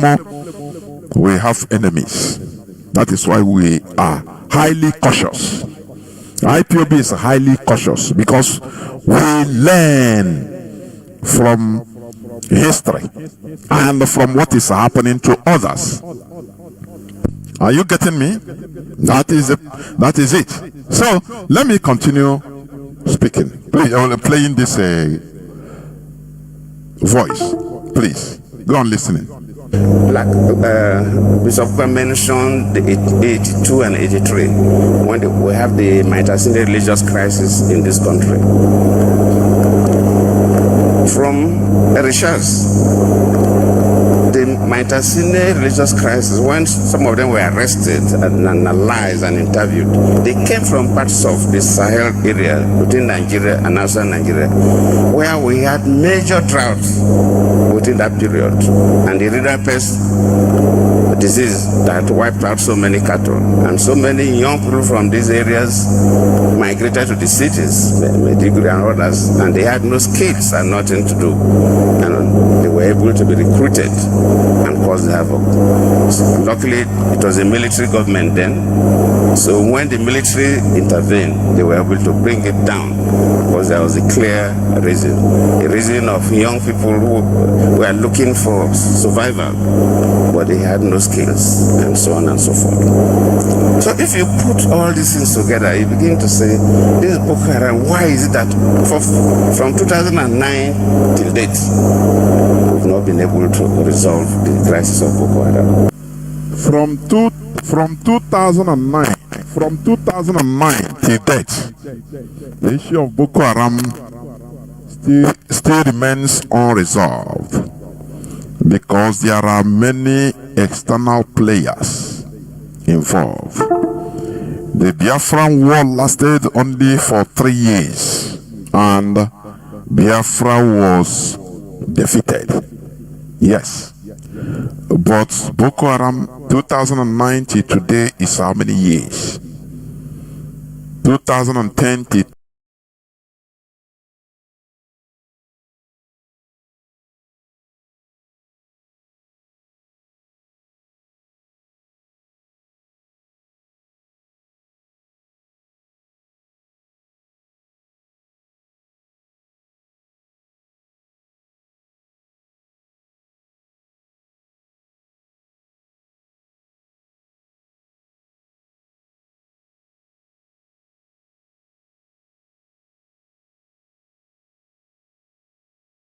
ISWAP, but they crushed Biafra within 3 years. Can't you ask yourself why? Because once it comes to the caliphate, they involve external powers. Are you hearing me? And that is what IPOB has done. We are rooted externally. And that is our force. And we must continue making use of it. And that is why we remain indestructible. It doesn't matter whatever they play. IPOB remains indestructible. Please. Go on listening, please. So just like Bishop Kuka tried to raise some fundamental issues, and you value the weapons, then you know that these are not hungry people. So the soldiers that sometimes capture some of the weapons will see better. But the weapons they use, the ammunitions they use, sometimes they even have more ammunitions than our soldiers. Do you see a president of a country or a former president of a country making this statement? Don't you see it's shameful? But he's saying it because it's the fact. Boko Haram is well armed more than the Nigerian soldiers. You know, because they are moving. Why? Because they have external support. Different juggernauts playing on them or through them. That is the reason. The caliphate, they know how to sell their products to outside in order to get what they want. They are not selfish like our people. I am telling you. They are not selfish like our people that use because of their selfishness to destroy everything. No, they focus because they have a goal. Today, many things have hijacked both Boko Haram and ISWAP. So it's no longer an internal issue. If you stop one, can you stop the other? What of the get agenda? They are using it to destroy, to advance GMO. That is another thing. So how can you? So they are financing them. Do you see, when you start a monster, you raise a monster. The only way for us to escape from this Boko Haram and Fulani Caliphate terrorism is to break away from Nigeria. That is the only way. That is the only solution and nothing more. If you want to, make noise from now till tomorrow, it will continue. And this is what we should learn in IPOB. Not to fail. This is why we must not fail. And we should not. And we will not. Because we have external hands, the Biafrans in diaspora. That is it. And we should continue supporting this struggle. That is it. Please continue listening. I will soon open the lines, please. I will soon open the lines.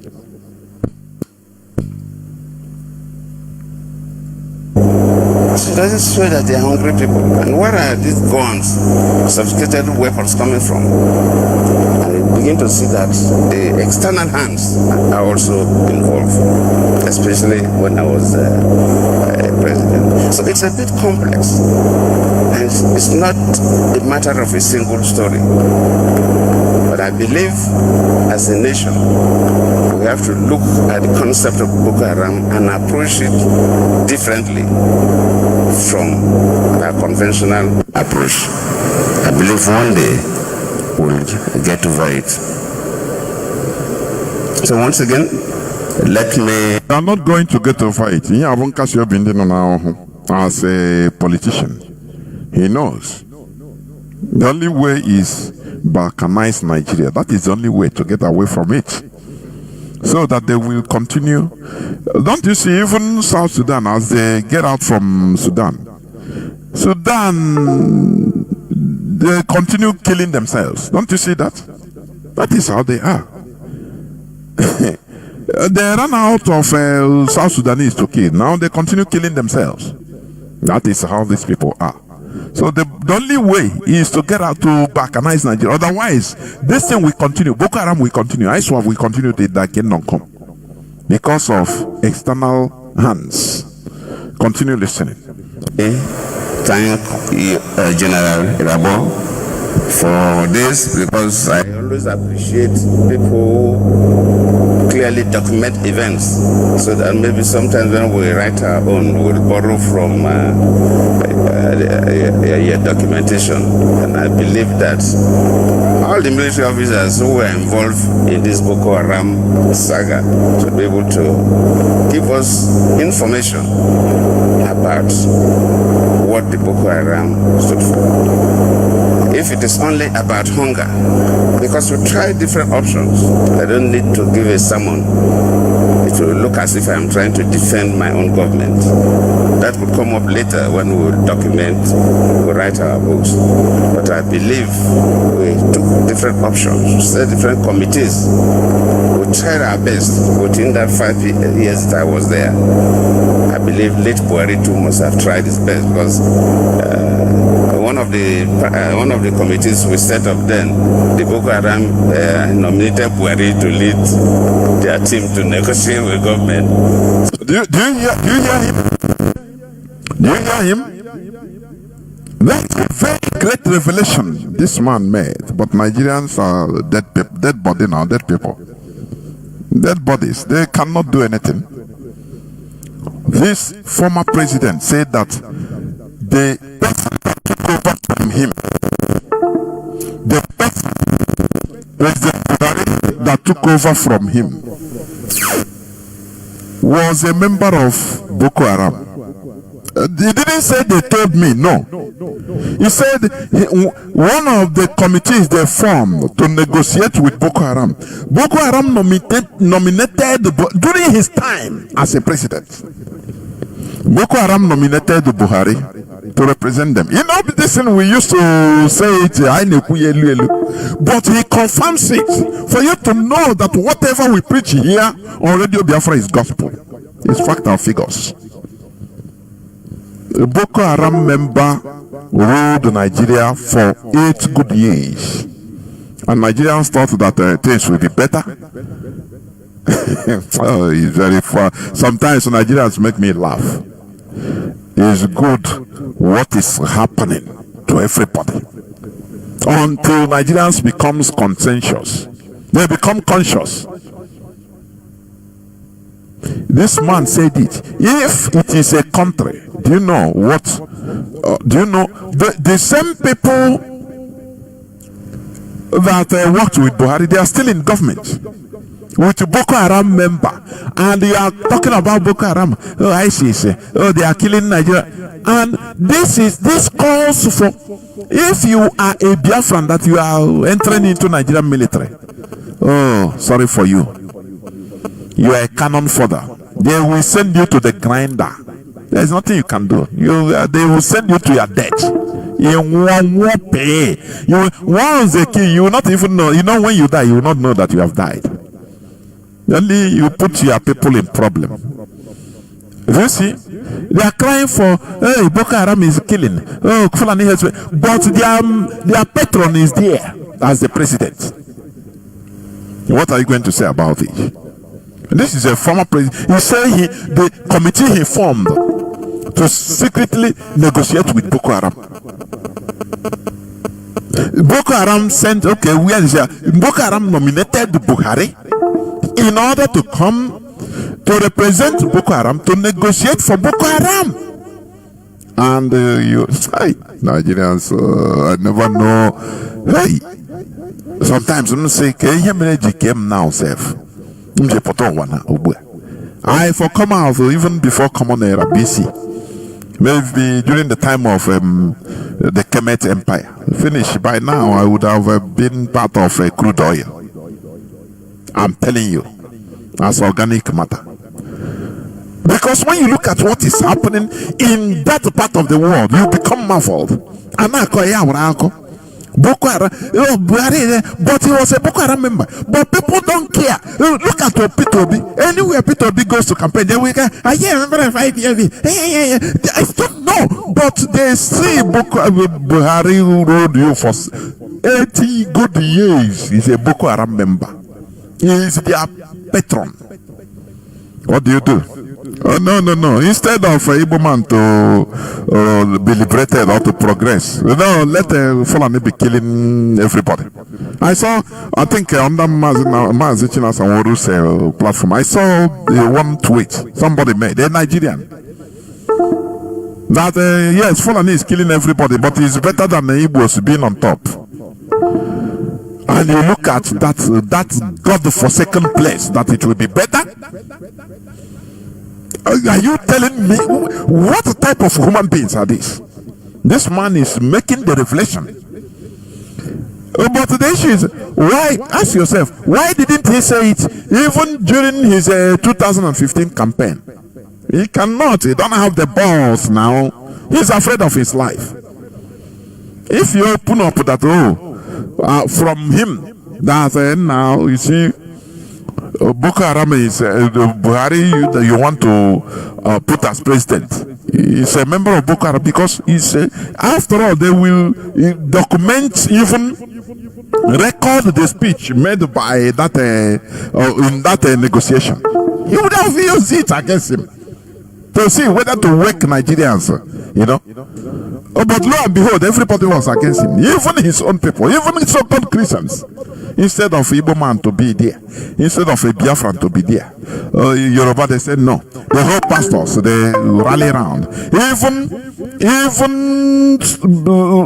Obieze Kwesili, that animal here, he carry it on his on her head. Hey, Chibok girls. But this one, you don't have the balls to release this thing officially. Say, look at what happened. This man represented Boko Haram in this negotiation. No way. You don't have balls. Very weak. How have we become so weak like this? Please listen. This is annoying. Listen and let me finish. Please.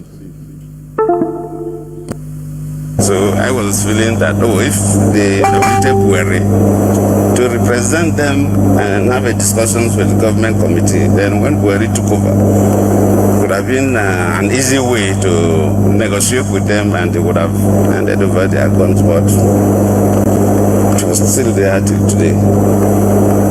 I believe the government, luckily the defense minister is here. The service chiefs all are represented there. I think we will need a slightly different approach, and God willing, we will be able to resolve this crisis. I thank you all. This is it. When a terrorist is leading a country, let me tell you something. I've said it here several times. You see, Egypt is a Muslim majority country. Arab Republic of Egypt, you are seeing today. When they had a revolution, when there was a revolution in Egypt in 2011, the Arab Spring that started in Tunisia, Mubarak was removed from power by a popular revolution. You know, Mubarak was the president, and a secular president, for that matter, that jailed many extremists in Egypt. The Islamic Brotherhood in Egypt. Many of their people were in jail. But when they removed Mubarak, President Mubarak, they conducted the so-called election, democracy now, and they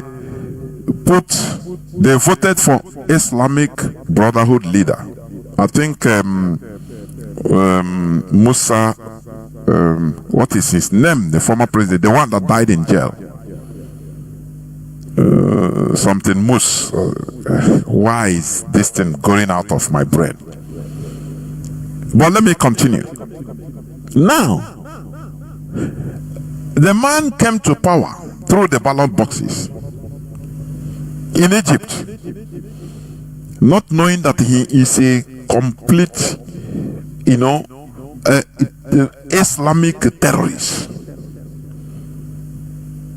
He started calling his comrades from every part of the world to start coming, that they are now in power. A president is a terrorist. That time you continue hearing bomb explosions in Sinai border, killing tourists. You continue hearing explosions in Orthodox churches in Egypt.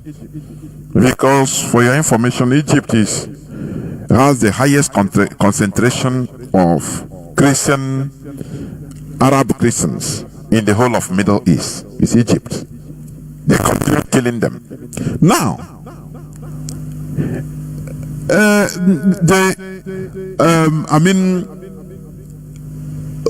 CIA and Mossad listened through the bugging of the telephone of some of the terrorist leaders around the world.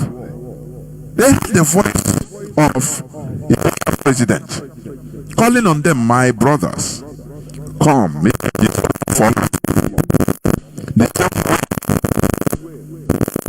the same way Buhari opened the borders to Sudan, direct flight from Sudan to Nigeria, direct, no visa. Don't you see that?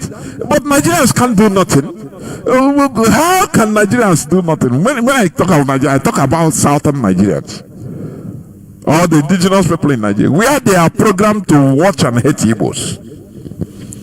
This man Buhari did everything this Musi, is it Musi, of Egypt did as a terrorist president.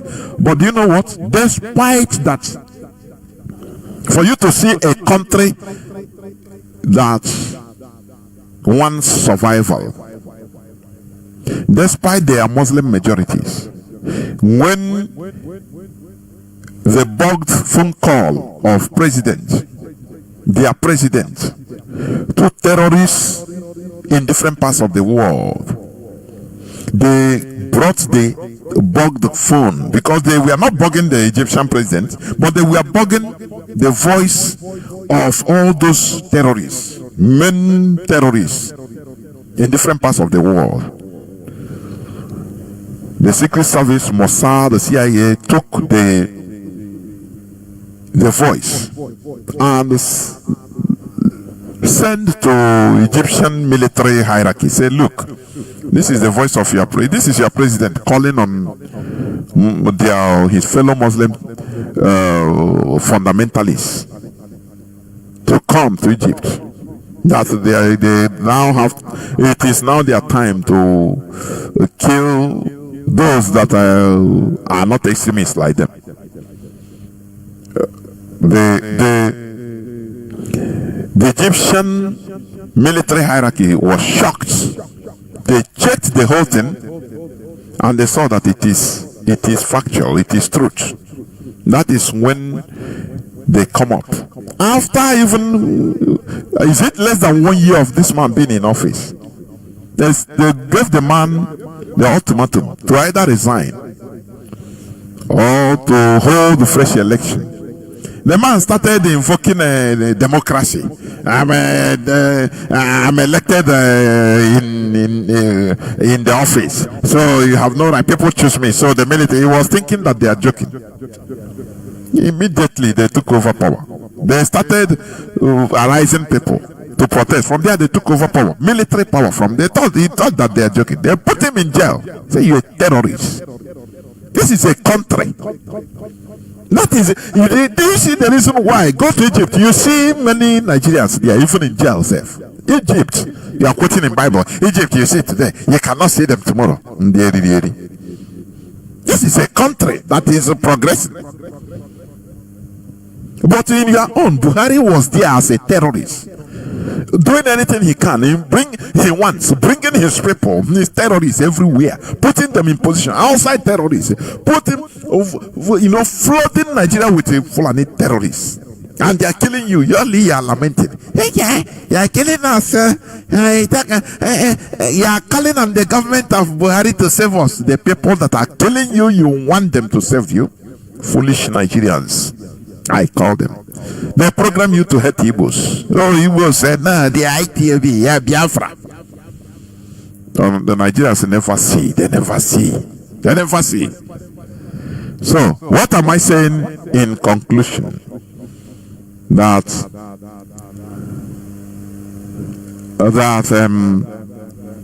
IPOB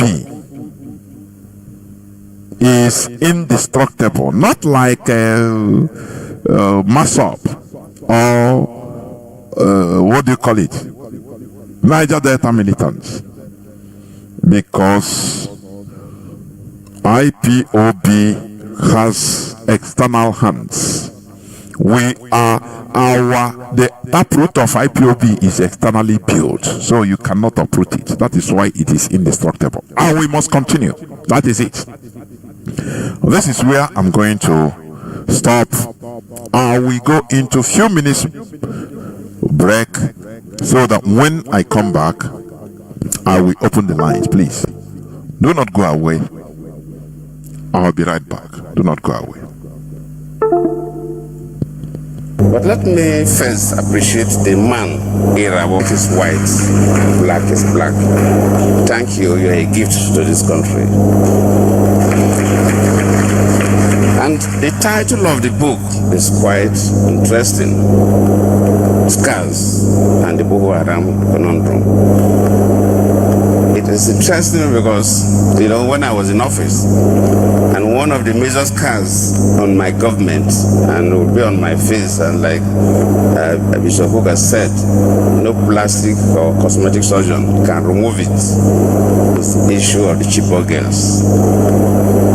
It's a scar that I will die with. But later on, people may know a little more details.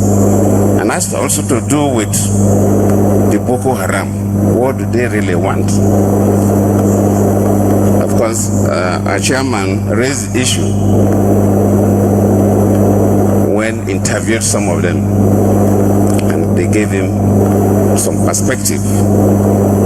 But probably one day I pray that some of the Boko Haram leaders may be literate enough to document what they have done, so that people will really know what they wanted. Because it's like the story of the Nigerian Civil War. If you read one of the books, My Command, I think that's one of the first books that came out from President Obasanjo, because he was there. Then Ojukwu wrote his own, Because I Am Involved. So when those who were involved in something say it, you'll get a different perspective. If you go through a research, interview a lot of people, yes, you'll get part of the story, but you will never get the full story of the Boko Haram. Because I was there. The Boko Haram started 2009 when I was the vice president to late Yaradua. Of course, I took over 2010 for 5 years, battling with the Boko Haram until I left. I thought that immediately I leave, within a reasonable time, late General Buhari was going to wipe them out, but till today, the Boko Haram is still there. So the issue of Boko Haram is a little more complex than sometimes we can conjecture. In 1999, when Obasanjo became a president, we know we had some issues in the Southwest. But God was able to bring it down because there was a clear focus, there was clear reason, and the government was able to. Then we had issues in the Niger Delta, and when I became the vice president, one of the major things I did was to visit the most dangerous camp of the militants in the Niger Delta. I remember when we flew down to Warri, by the time we got to the waterfront to take boats to that camp, Welcome back. This is Radio Biafra House of Service coming to you through Radio Biafra London. My name remains Mazi Jonathan Chinedu from Olu province of Biafra London. We are here live and direct today. Today is the 6th day of October 2025. Therefore, our lines are now opened. Our lines are now opened, please.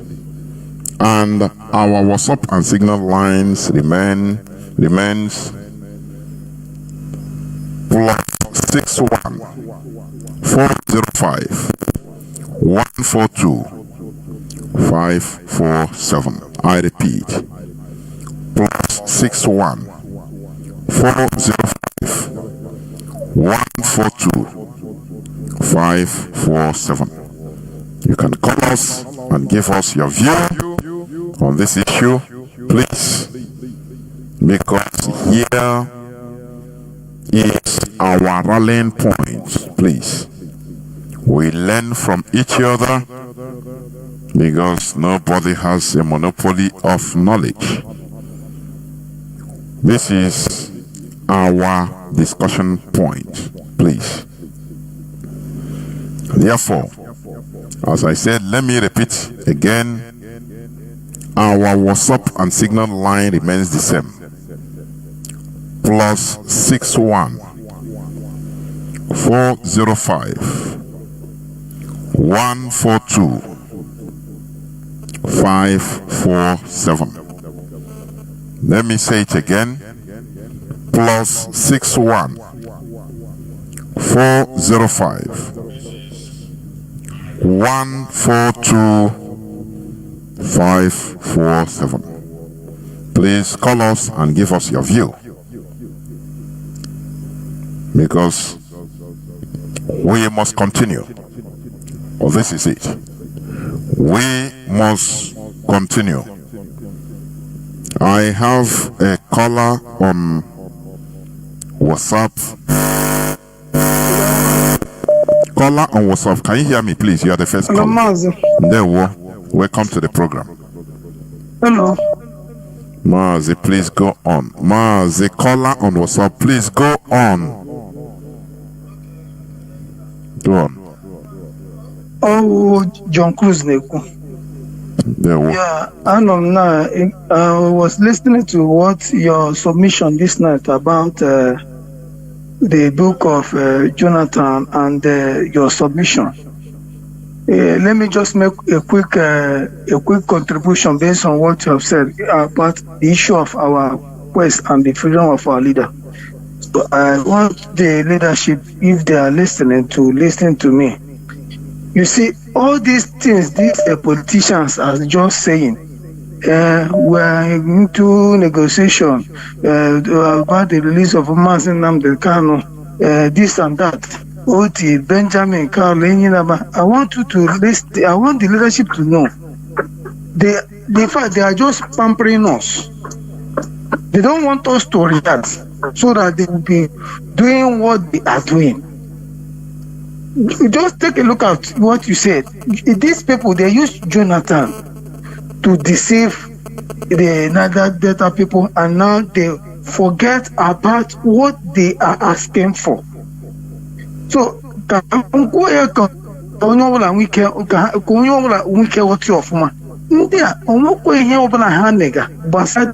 release leader and our quest.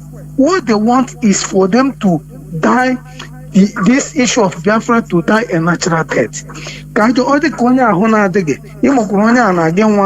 Doctor said, don't worry, they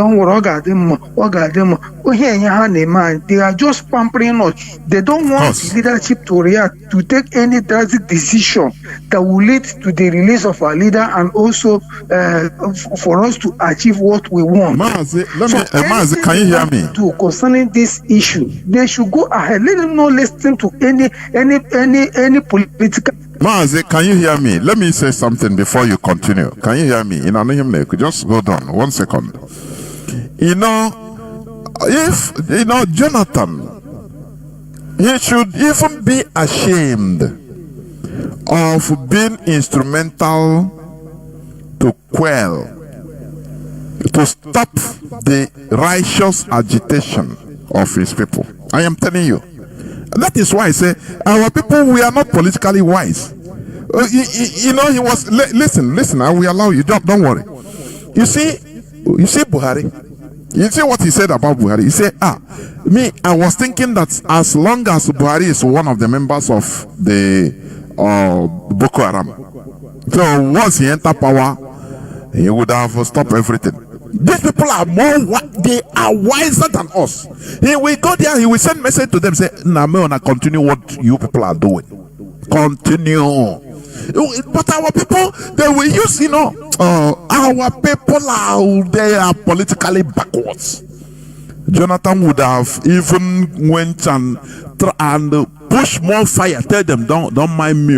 Even if I come out on air and say, you people should lay out this, don't mind me.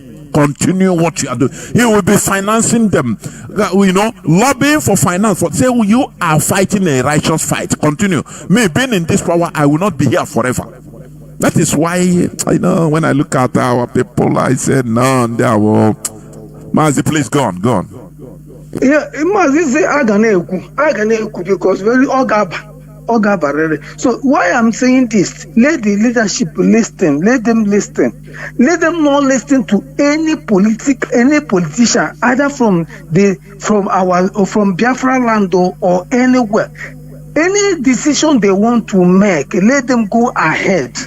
Let them go ahead, because all these things they are just kind of trying. It's just a lip service, like that statement Oti made. If they are not using it as a campaign tool, that statement Oti made that day in our bar is just a mere talk. It's just a mere talk. Because if they are genuine in what they are saying, why can't they say, since that the court have discharged this man and acquitted that he did not come? Okay, what is the sin of human sin that the country?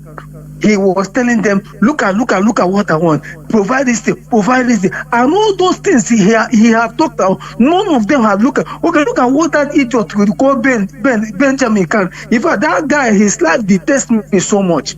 Okay, see, you are just there making just noise.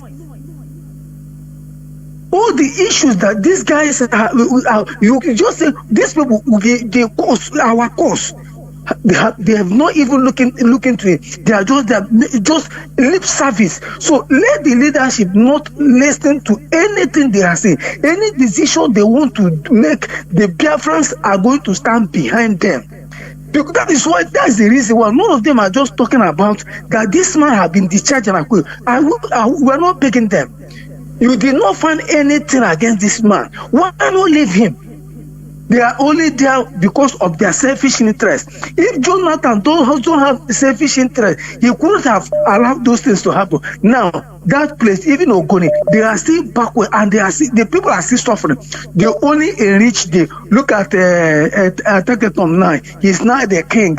Here we go to Mbole Abu go to Asarina Gaya Ozi Demiko to call. So this is not what we want. All we want is the freedom of every Biafran, wherever you are. You come to the Western world, the people are enjoying their system. Everything is working. Among you would be rich, among you the poor. Everybody is equal, but they are hard to look at what Kesikwas will tell you that do you know what 500 naira can do to a poor woman? Look at it, bragging. Benjamin Scan is telling people that Tinubu, that they should be grateful to Tinubu, that Tinubu is giving out the state money. Is that his money? Is it his personal money? So I am in my conclusion. Please, the leadership, any decision you want to make, go ahead and make it. Don't listen to these people, because what happened to the Niger Delta is not going to happen to us, and what happened to Masop will not happen to IPOB. We must get this because we have sacrificed a lot, and people have died with their life. We are not going back. This is my little submission based on this topic we are saying this evening. God bless you. Thank you so much. There were Mazi. When I said that our people don't know politics, we undermine this statement. Good luck, Jonathan, that is talking. You know, for him, he quelled the Niger Delta militancy. He compromised it. He was handing compromising it. So we will clap for him. He compromised it and turned the leaders into billionaires that are working with Niger. They don't know how to have a double face. What matters to them is that their political benefit. That is what that is their problem. That is why I say our people are very Chineke. You see the caliphate. They are political juggernauts. They will come, despite being in power, they will be doing politics as if they are trying to fight Boko Haram. They are in the public, but inside they will sending them. Don't you see how Buhari gave Makban, Fulani terrorists that are killing everybody? Is it 100 billion naira openly? Do you know how much you have been giving them, financing them secretly? Because you know that Nigerians are people, primitive people. They can't do nothing. You program them and they will be running around and they will be doing their thing. You will be at the back. Go secret, send them secret message. Say, "Mona, continue what you people are doing until we get every place colonized." That is our mission. So continue. Don't mind me. I'm the president. Yes, I will come out on television to condemn you, to say kill you, this and that. But don't worry. It is a political statement. But our people will come. If it's our people, they come, and before you know, they will take their whole heart to do it. They don't care about the movement, the purpose of the movement. They don't care. Caller on WhatsApp, go on, please. Can you hear me? Caller on WhatsApp. Caller on WhatsApp, please go on. You're on air. Caller on WhatsApp, please go on. Caller on WhatsApp, can you go on, please? Mazi, please go on. If you are wearing any Bluetooth, remove it. Go on, please go on. Boppy also. Okay, Mazi, I had been was coming from my location, Mazi. You have treated so many issues this night, Mazi. But let me start from our people. Talking about our people behavior, the primitive way of reasoning. Our people are so selfish that when you talk about that very issue, you discuss about the Senate. When our people were still Senate president, it's not that they are doing it. This is our turn. This is our turn. That is what they are doing that time. Is they are impeaching the Senate president, the person in the seat. Then this friend will rally orders to impeach the person. Then another person will come up. Then if the Senate president is not the person in that office is not serving their interest, they will use our people also to impeach the current person. The other person will enter. This is what's happening there. But you see, when there are people, when Fulani person enter the Senate President, Ahmed Lawan, he do all manner of evil. Nobody, he will stay there 8 years. They will even keep on supporting him. But our people are playing this self-destructive politics that is very dangerous. It is very unfortunate that our people are this way. Very, very unfortunate. Then we play the clip of Bobakar Galadima when he's talking about how they recruit Buhari. You know, he said there, they have their first purpose. They achieve their first purpose by using Buhari to stop OPC. That's their first purpose. But what is their second purpose? Their second purpose is now seeing that Obasanjo is not paying attention. Seeing they are not getting what they want. They want change of power. That's the second agenda, which they later achieve using Buhari again to take that power back. Because that is the second agenda. First agenda is to stop OPC. The second agenda is take over the power because it's not favoring them now. On that, because they are not the person that is in power is now against them. So they need to take the charge of the power back. Then when you talk about the international politics, when this sponsor of Boko Haram you're talking about, that is their foreign hand inside. When Trump entered office, Trump said it very clear openly that USAID fund extended enough just want to stop it because they're using it to sponsor Boko Haram and the insurgency. The president said this clear, very open to everybody to hear. So that is very clear. That is they have foreign sponsors, foreign hand. What our people is, what the problem of our people is too much. When you talk about the way these people, the way of plan play politics, they always support their own, whether it's bad or good. You see, that's Galadima issue. See, as they rally around and they look who will help them out, who will solve their problem. They appoint Buhari. But okay, just look at 2023 in Nigeria, when P2B came up to be the contested president. You see Igbo leaders as they against him. As they against him, seeing that he is assuming that we are now. I know we are people. We are not into politics, but you see, when you look at even the North, the West, everybody know that we have this capability to do this. But Igbo people now playing against to the extent that his own governor is the person because of his selfish ambition to become president.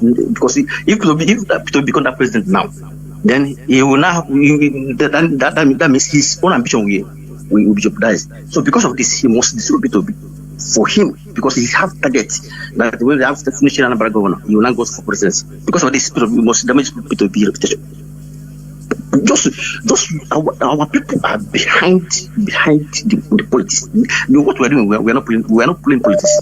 We are not playing politics because if you are playing politics, Tinubu enter this office and release his brothers. Also release a notorious Mieti Hala leader. This guy, Bello, the Mieti Hala leader. He's facing a terrorist charge under Buhari. But this Tinubu came and released him because of pressure they put on him. He released that guy. He released his two brothers. But in our own case, Mazi is there. Among them, Mazi is the only person that gets to have judgment from court. But all these ones, their case is on. But couldn't go there and continue their case. But our Mazi that is free from court is seen there. When they asked the Attorney General, Sobami, about the issue of Mazi, he said Mazi have his case in the court. He don't ask that judge. If Mazi's case is in the court, is when you enter the knowledge persecutor for Chowale and Songi Boko and the body where their case is it in police station? But Mazi is in court. You see. The thing is clear. What they are doing to us is very clear. So also our people need to wake up. But We are very, very behind the skin. That's the problem. We are very, very behind, and we need to buckle up immediately. Fulani people use, proudly said that the Fulani, the Boko Haram is their full soldier. This is when you say that Buhari is their patron. They are not hiding it. It's very clear. That is, you mentioned Gumi now. Gumi openly go to negotiate and said he went to negotiate, but to be every person is dodging IPOB.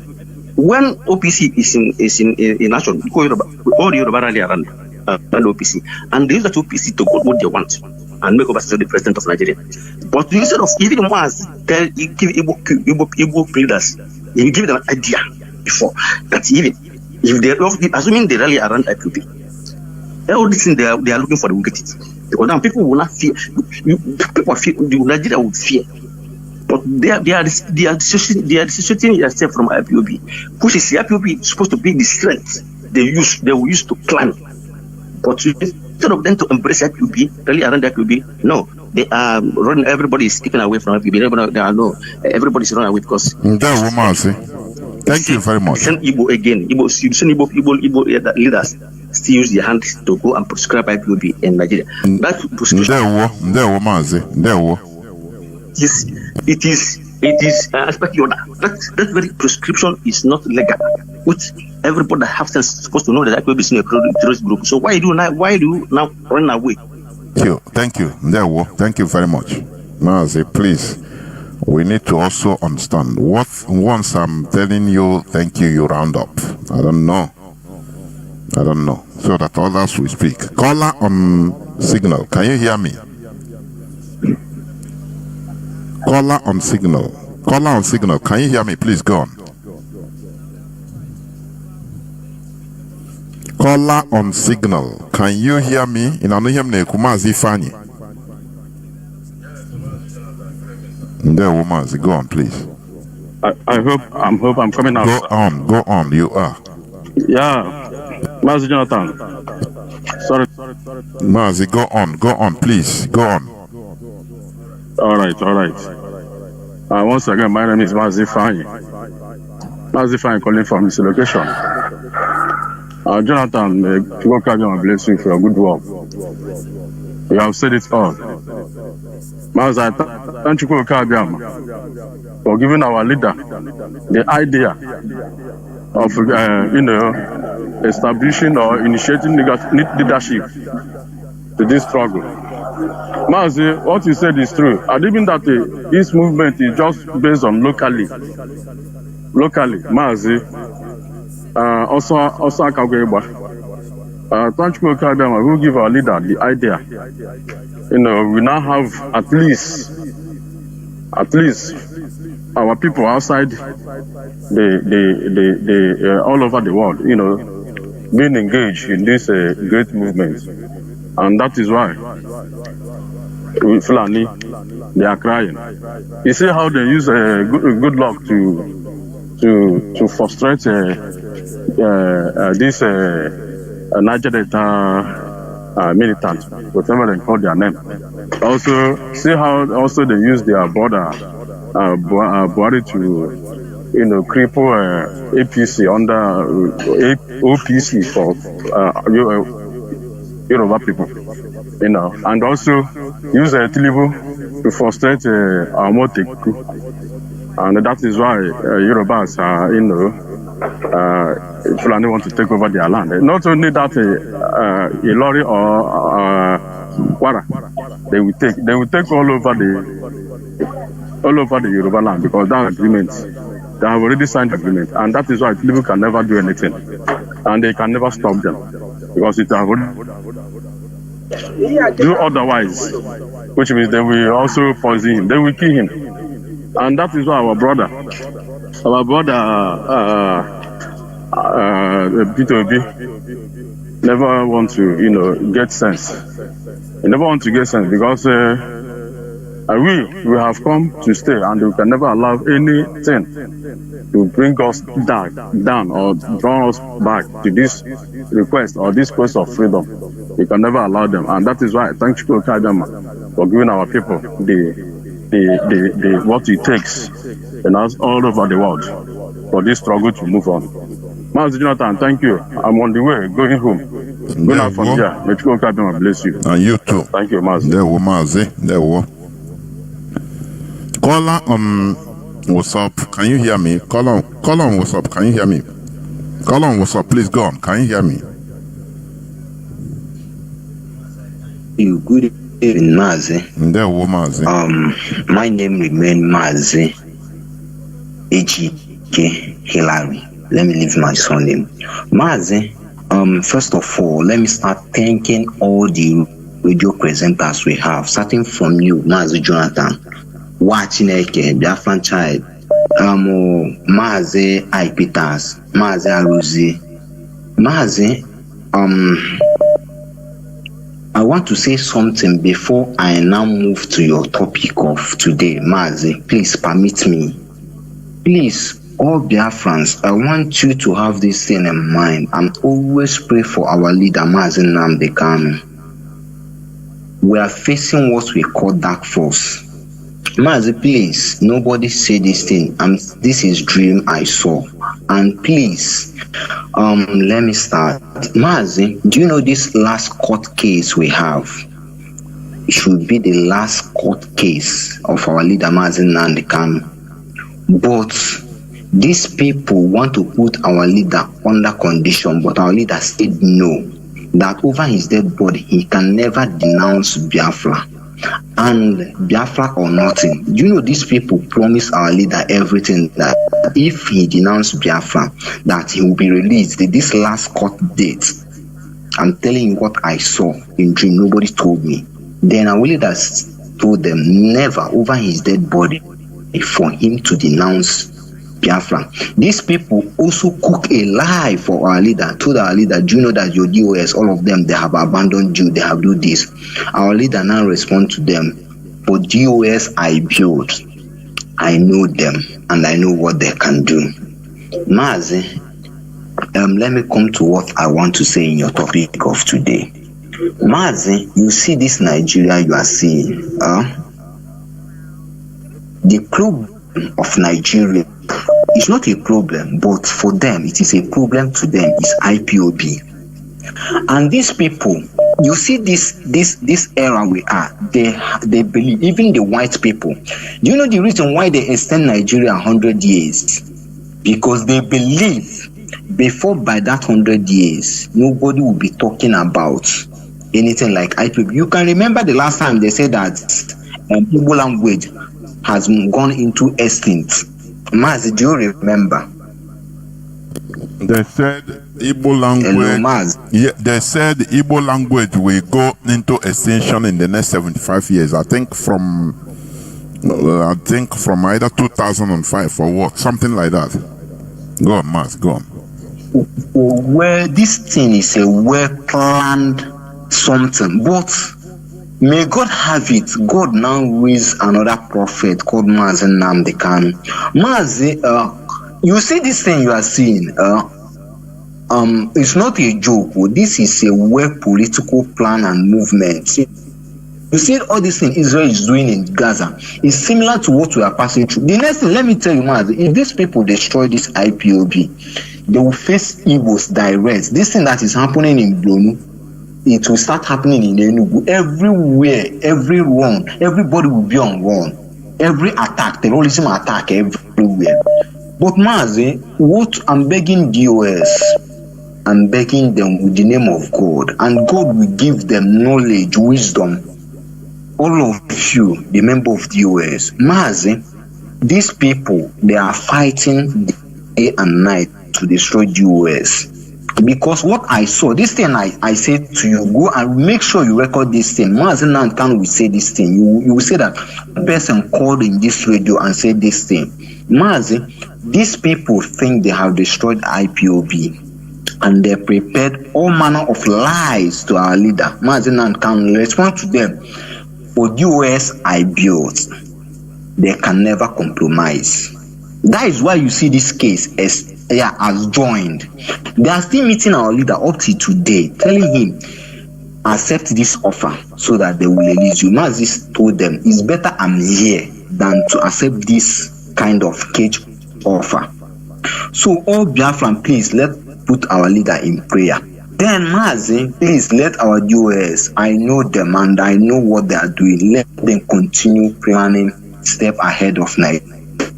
IPOB is our only hope. All these things you are seeing, all this thing happening in Gaza is similar what we are passing through here. No evil man of politician we can trust. These people, they have compromised both P2B, I'm telling you. And no evil man will smell. You see what happened to Jonathan? Any evil man that will smell that seat again, Jonathan case will be a jollof rice to the person's own. Mazi, this is where I will stop my own submission. May God bless all of you and give you people strength. Thank you.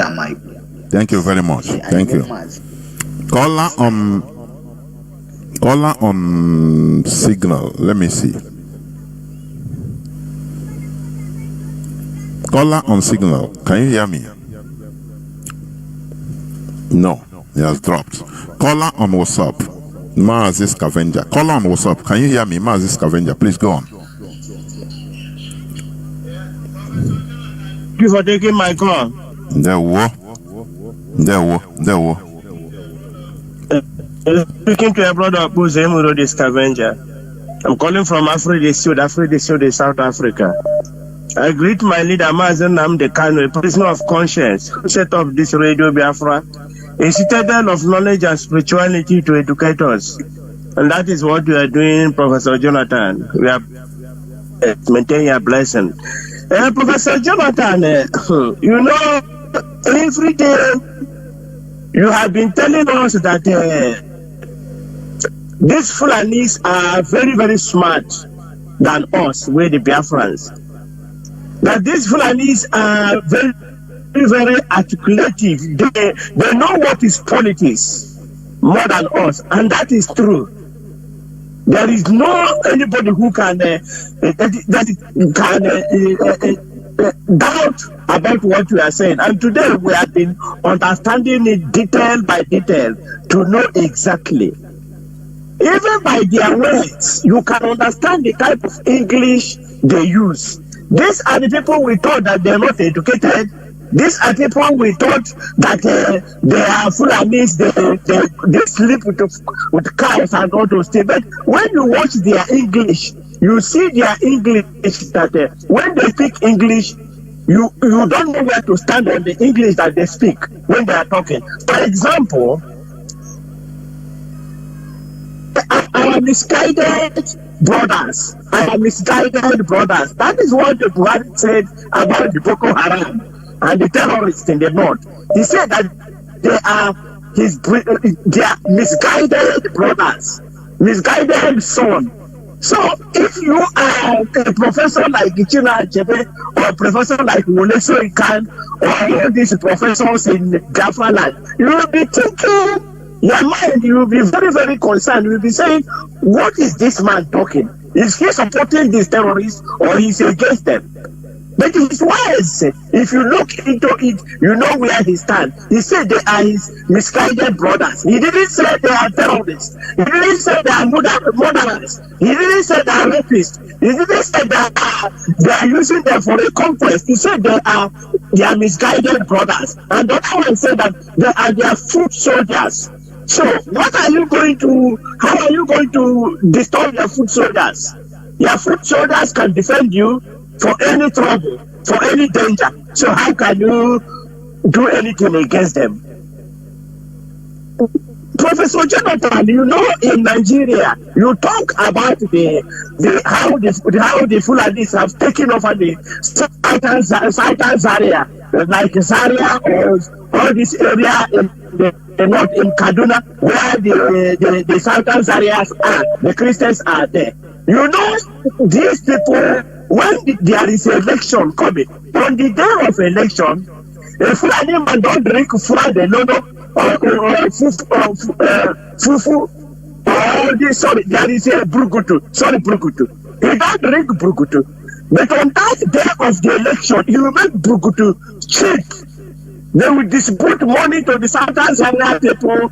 They are Christians, but they drink brukutu. They drink those beer that they make by themselves. They will make it in large quantity and all of them will sit down drinking, and the Fulanis will bring all their children from the farm, 10 years, 5 years, 8 years, vote for election, vote on that day. And these people, you think they don't know anything. Can our brothers do that?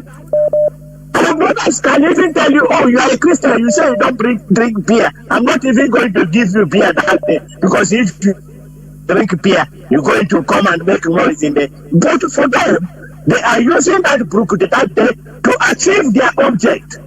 And when you talk about it, when they, like Jonathan, you know, I always say these people are medicine after death. When things have passed, you see them, because they are not man enough. All the Biafran extraction in the politics, none of them is man enough to speak. Look at the Fulanis, that they see that there is something wrong to their people. They gather together, 30 of them make a meeting. Who is going to make a meeting in Biafra land? When Soludo is married to somebody in Kabanchad, he married him.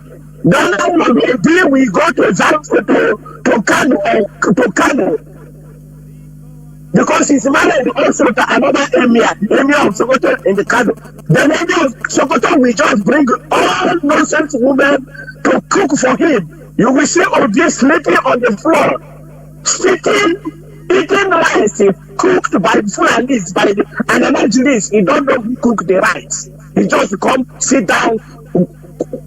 He is even trying to fold his leg. He don't know how to do it.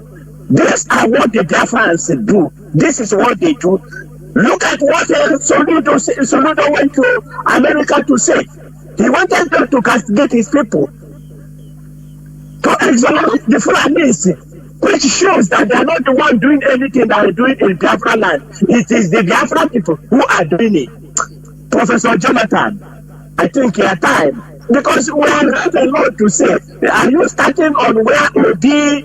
They ask him, what of the people, the body is floating in Oji River? He said he got order from above not to talk. Professor Jonathan, this is too much for us. Biafrans, IPOB is the only vehicle, the only moving vehicle, the only alive vehicle that has shock observer to do what is needed for us, the Biafrans, to get freedom. Thank you for taking my call, Professor Jonathan. Bye. There were. Caller on WhatsApp, please go on. You'll be the last caller. Caller on WhatsApp, please go on. I don't know. He cut off. I don't know. You are on air after you cut off. So I think I will proceed to concluding this program. Biafrans and lovers of freedom, the essence of, making all these expositions is not to mock us as a people, no. But it is for us to learn. Let me pick this caller. Caller on WhatsApp, please. You are the last caller. Caller on WhatsApp, please. You are the last caller. Make it as brief as you can. Can you hear me? Caller on WhatsApp, please go on. Can you hear me? Make it as brief as you can. You are the last caller. Caller on WhatsApp once again. Can you hear me? Please go on now. Why are you keeping quiet? Go on. I'm very happy because of in the line of this night, because of things naming by only disturb people, but they are hot here for now. Because it was here and a program this night, keep no exactly problem I want to get people right out now. Because here and a man about president how they work here was there Peter Shagan for this 2017. All you plan to happen with the British since traveling on everything, all those things, always in that time, Cap of Tazia, our leader, as Yanga, no one ever keep borrow, never president, and that time I got Tazi the most of Fukarian Kaita before. My brothers, you have a snow around the world. Kai work on Yeah, I already that broadcast and every time. So I will not disappoint you people. People will disappoint me. I already that I go out for. Can I disappoint you? Guys support everything on MA. Any 9 for now. Everything I make, I see one more. This show I with that Biafra because that people which even present at Biafra, they do come a big present. I know on something I demand that with our own life, our own way of caution. Because I and the abroad the same thing. Okay, and the abroad also when I Nigeria and over from here now, the whole world kind of knows this world kind of survival because I know that kind of people all over the world. I see neighbors everywhere. Overall blessing to us. Yeah, punishment come to us. And actually, kind of people say I must be our own. All my commission this night, and they're very happy in go with you this night. Thank you, Mazi. There were. Thank you very much for being brief and straight to the point. Biafrans and lovers of freedom, as I was saying before, the essence of making this submission is not to mock us as a people, no, but is to tell us the reality of our situation, is to make us to buckle up, is to make us to shed this selfishness that is blocking us from,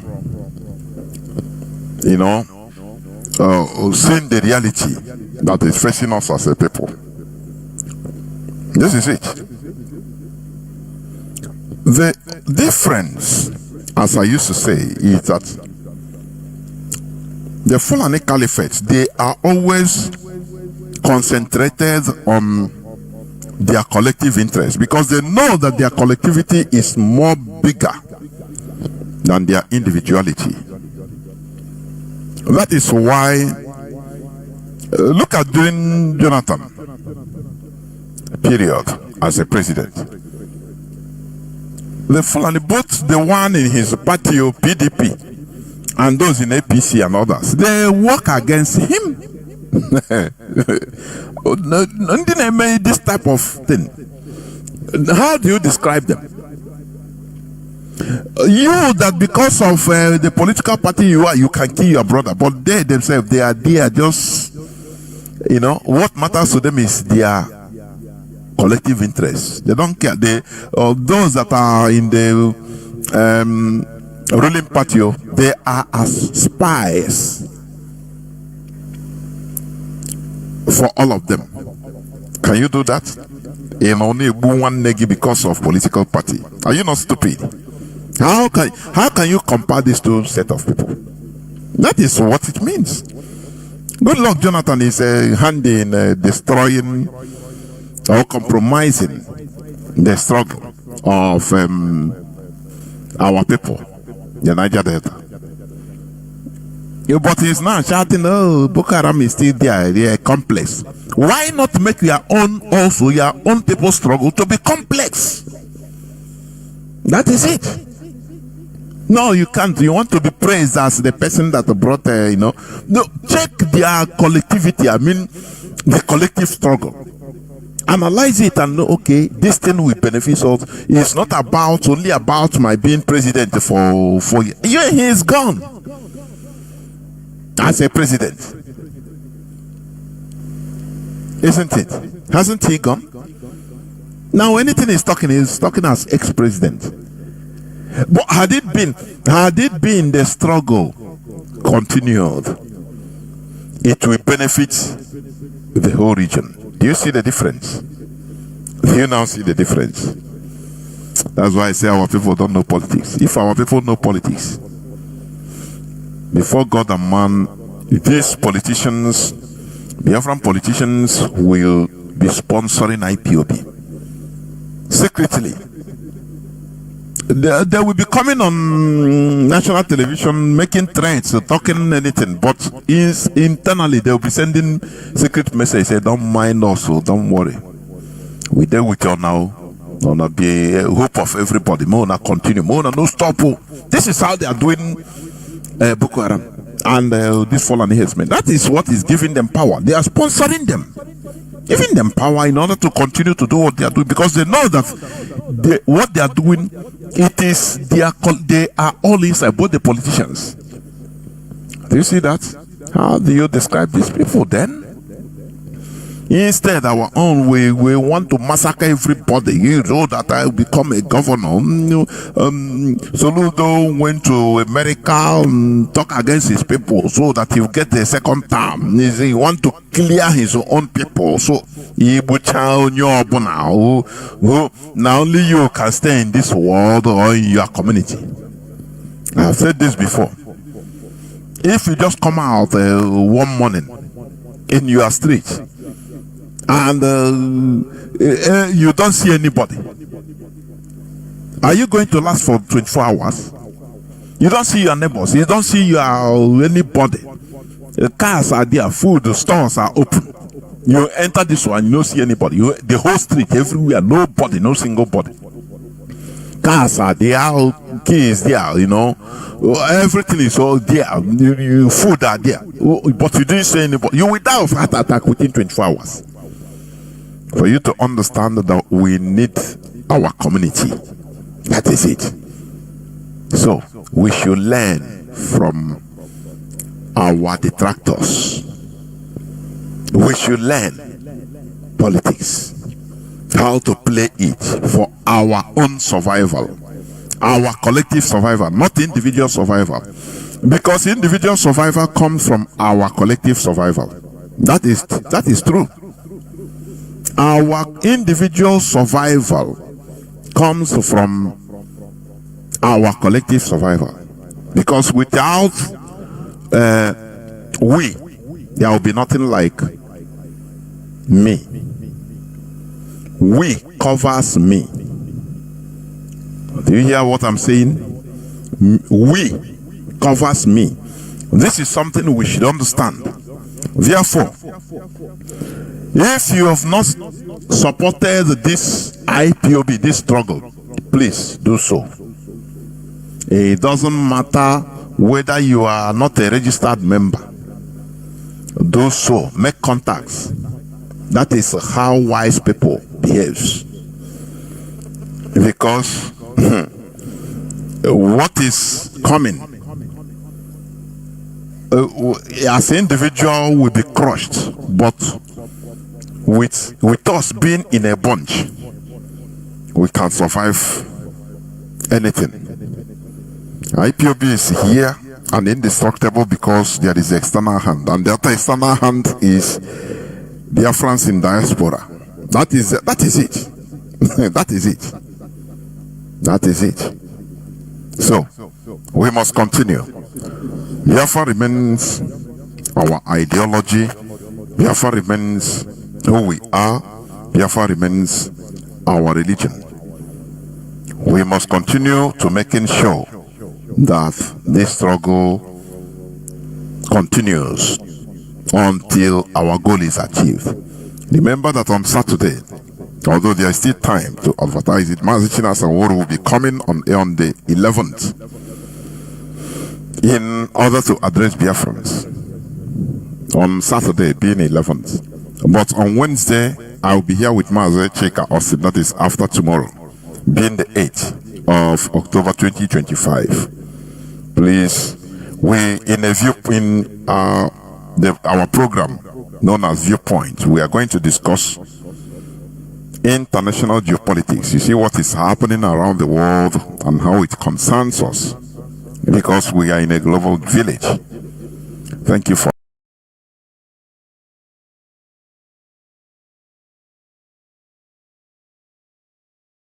listening. From me, Mazi Jonathan Chinedu, from here, it's us. Because we are in a global village.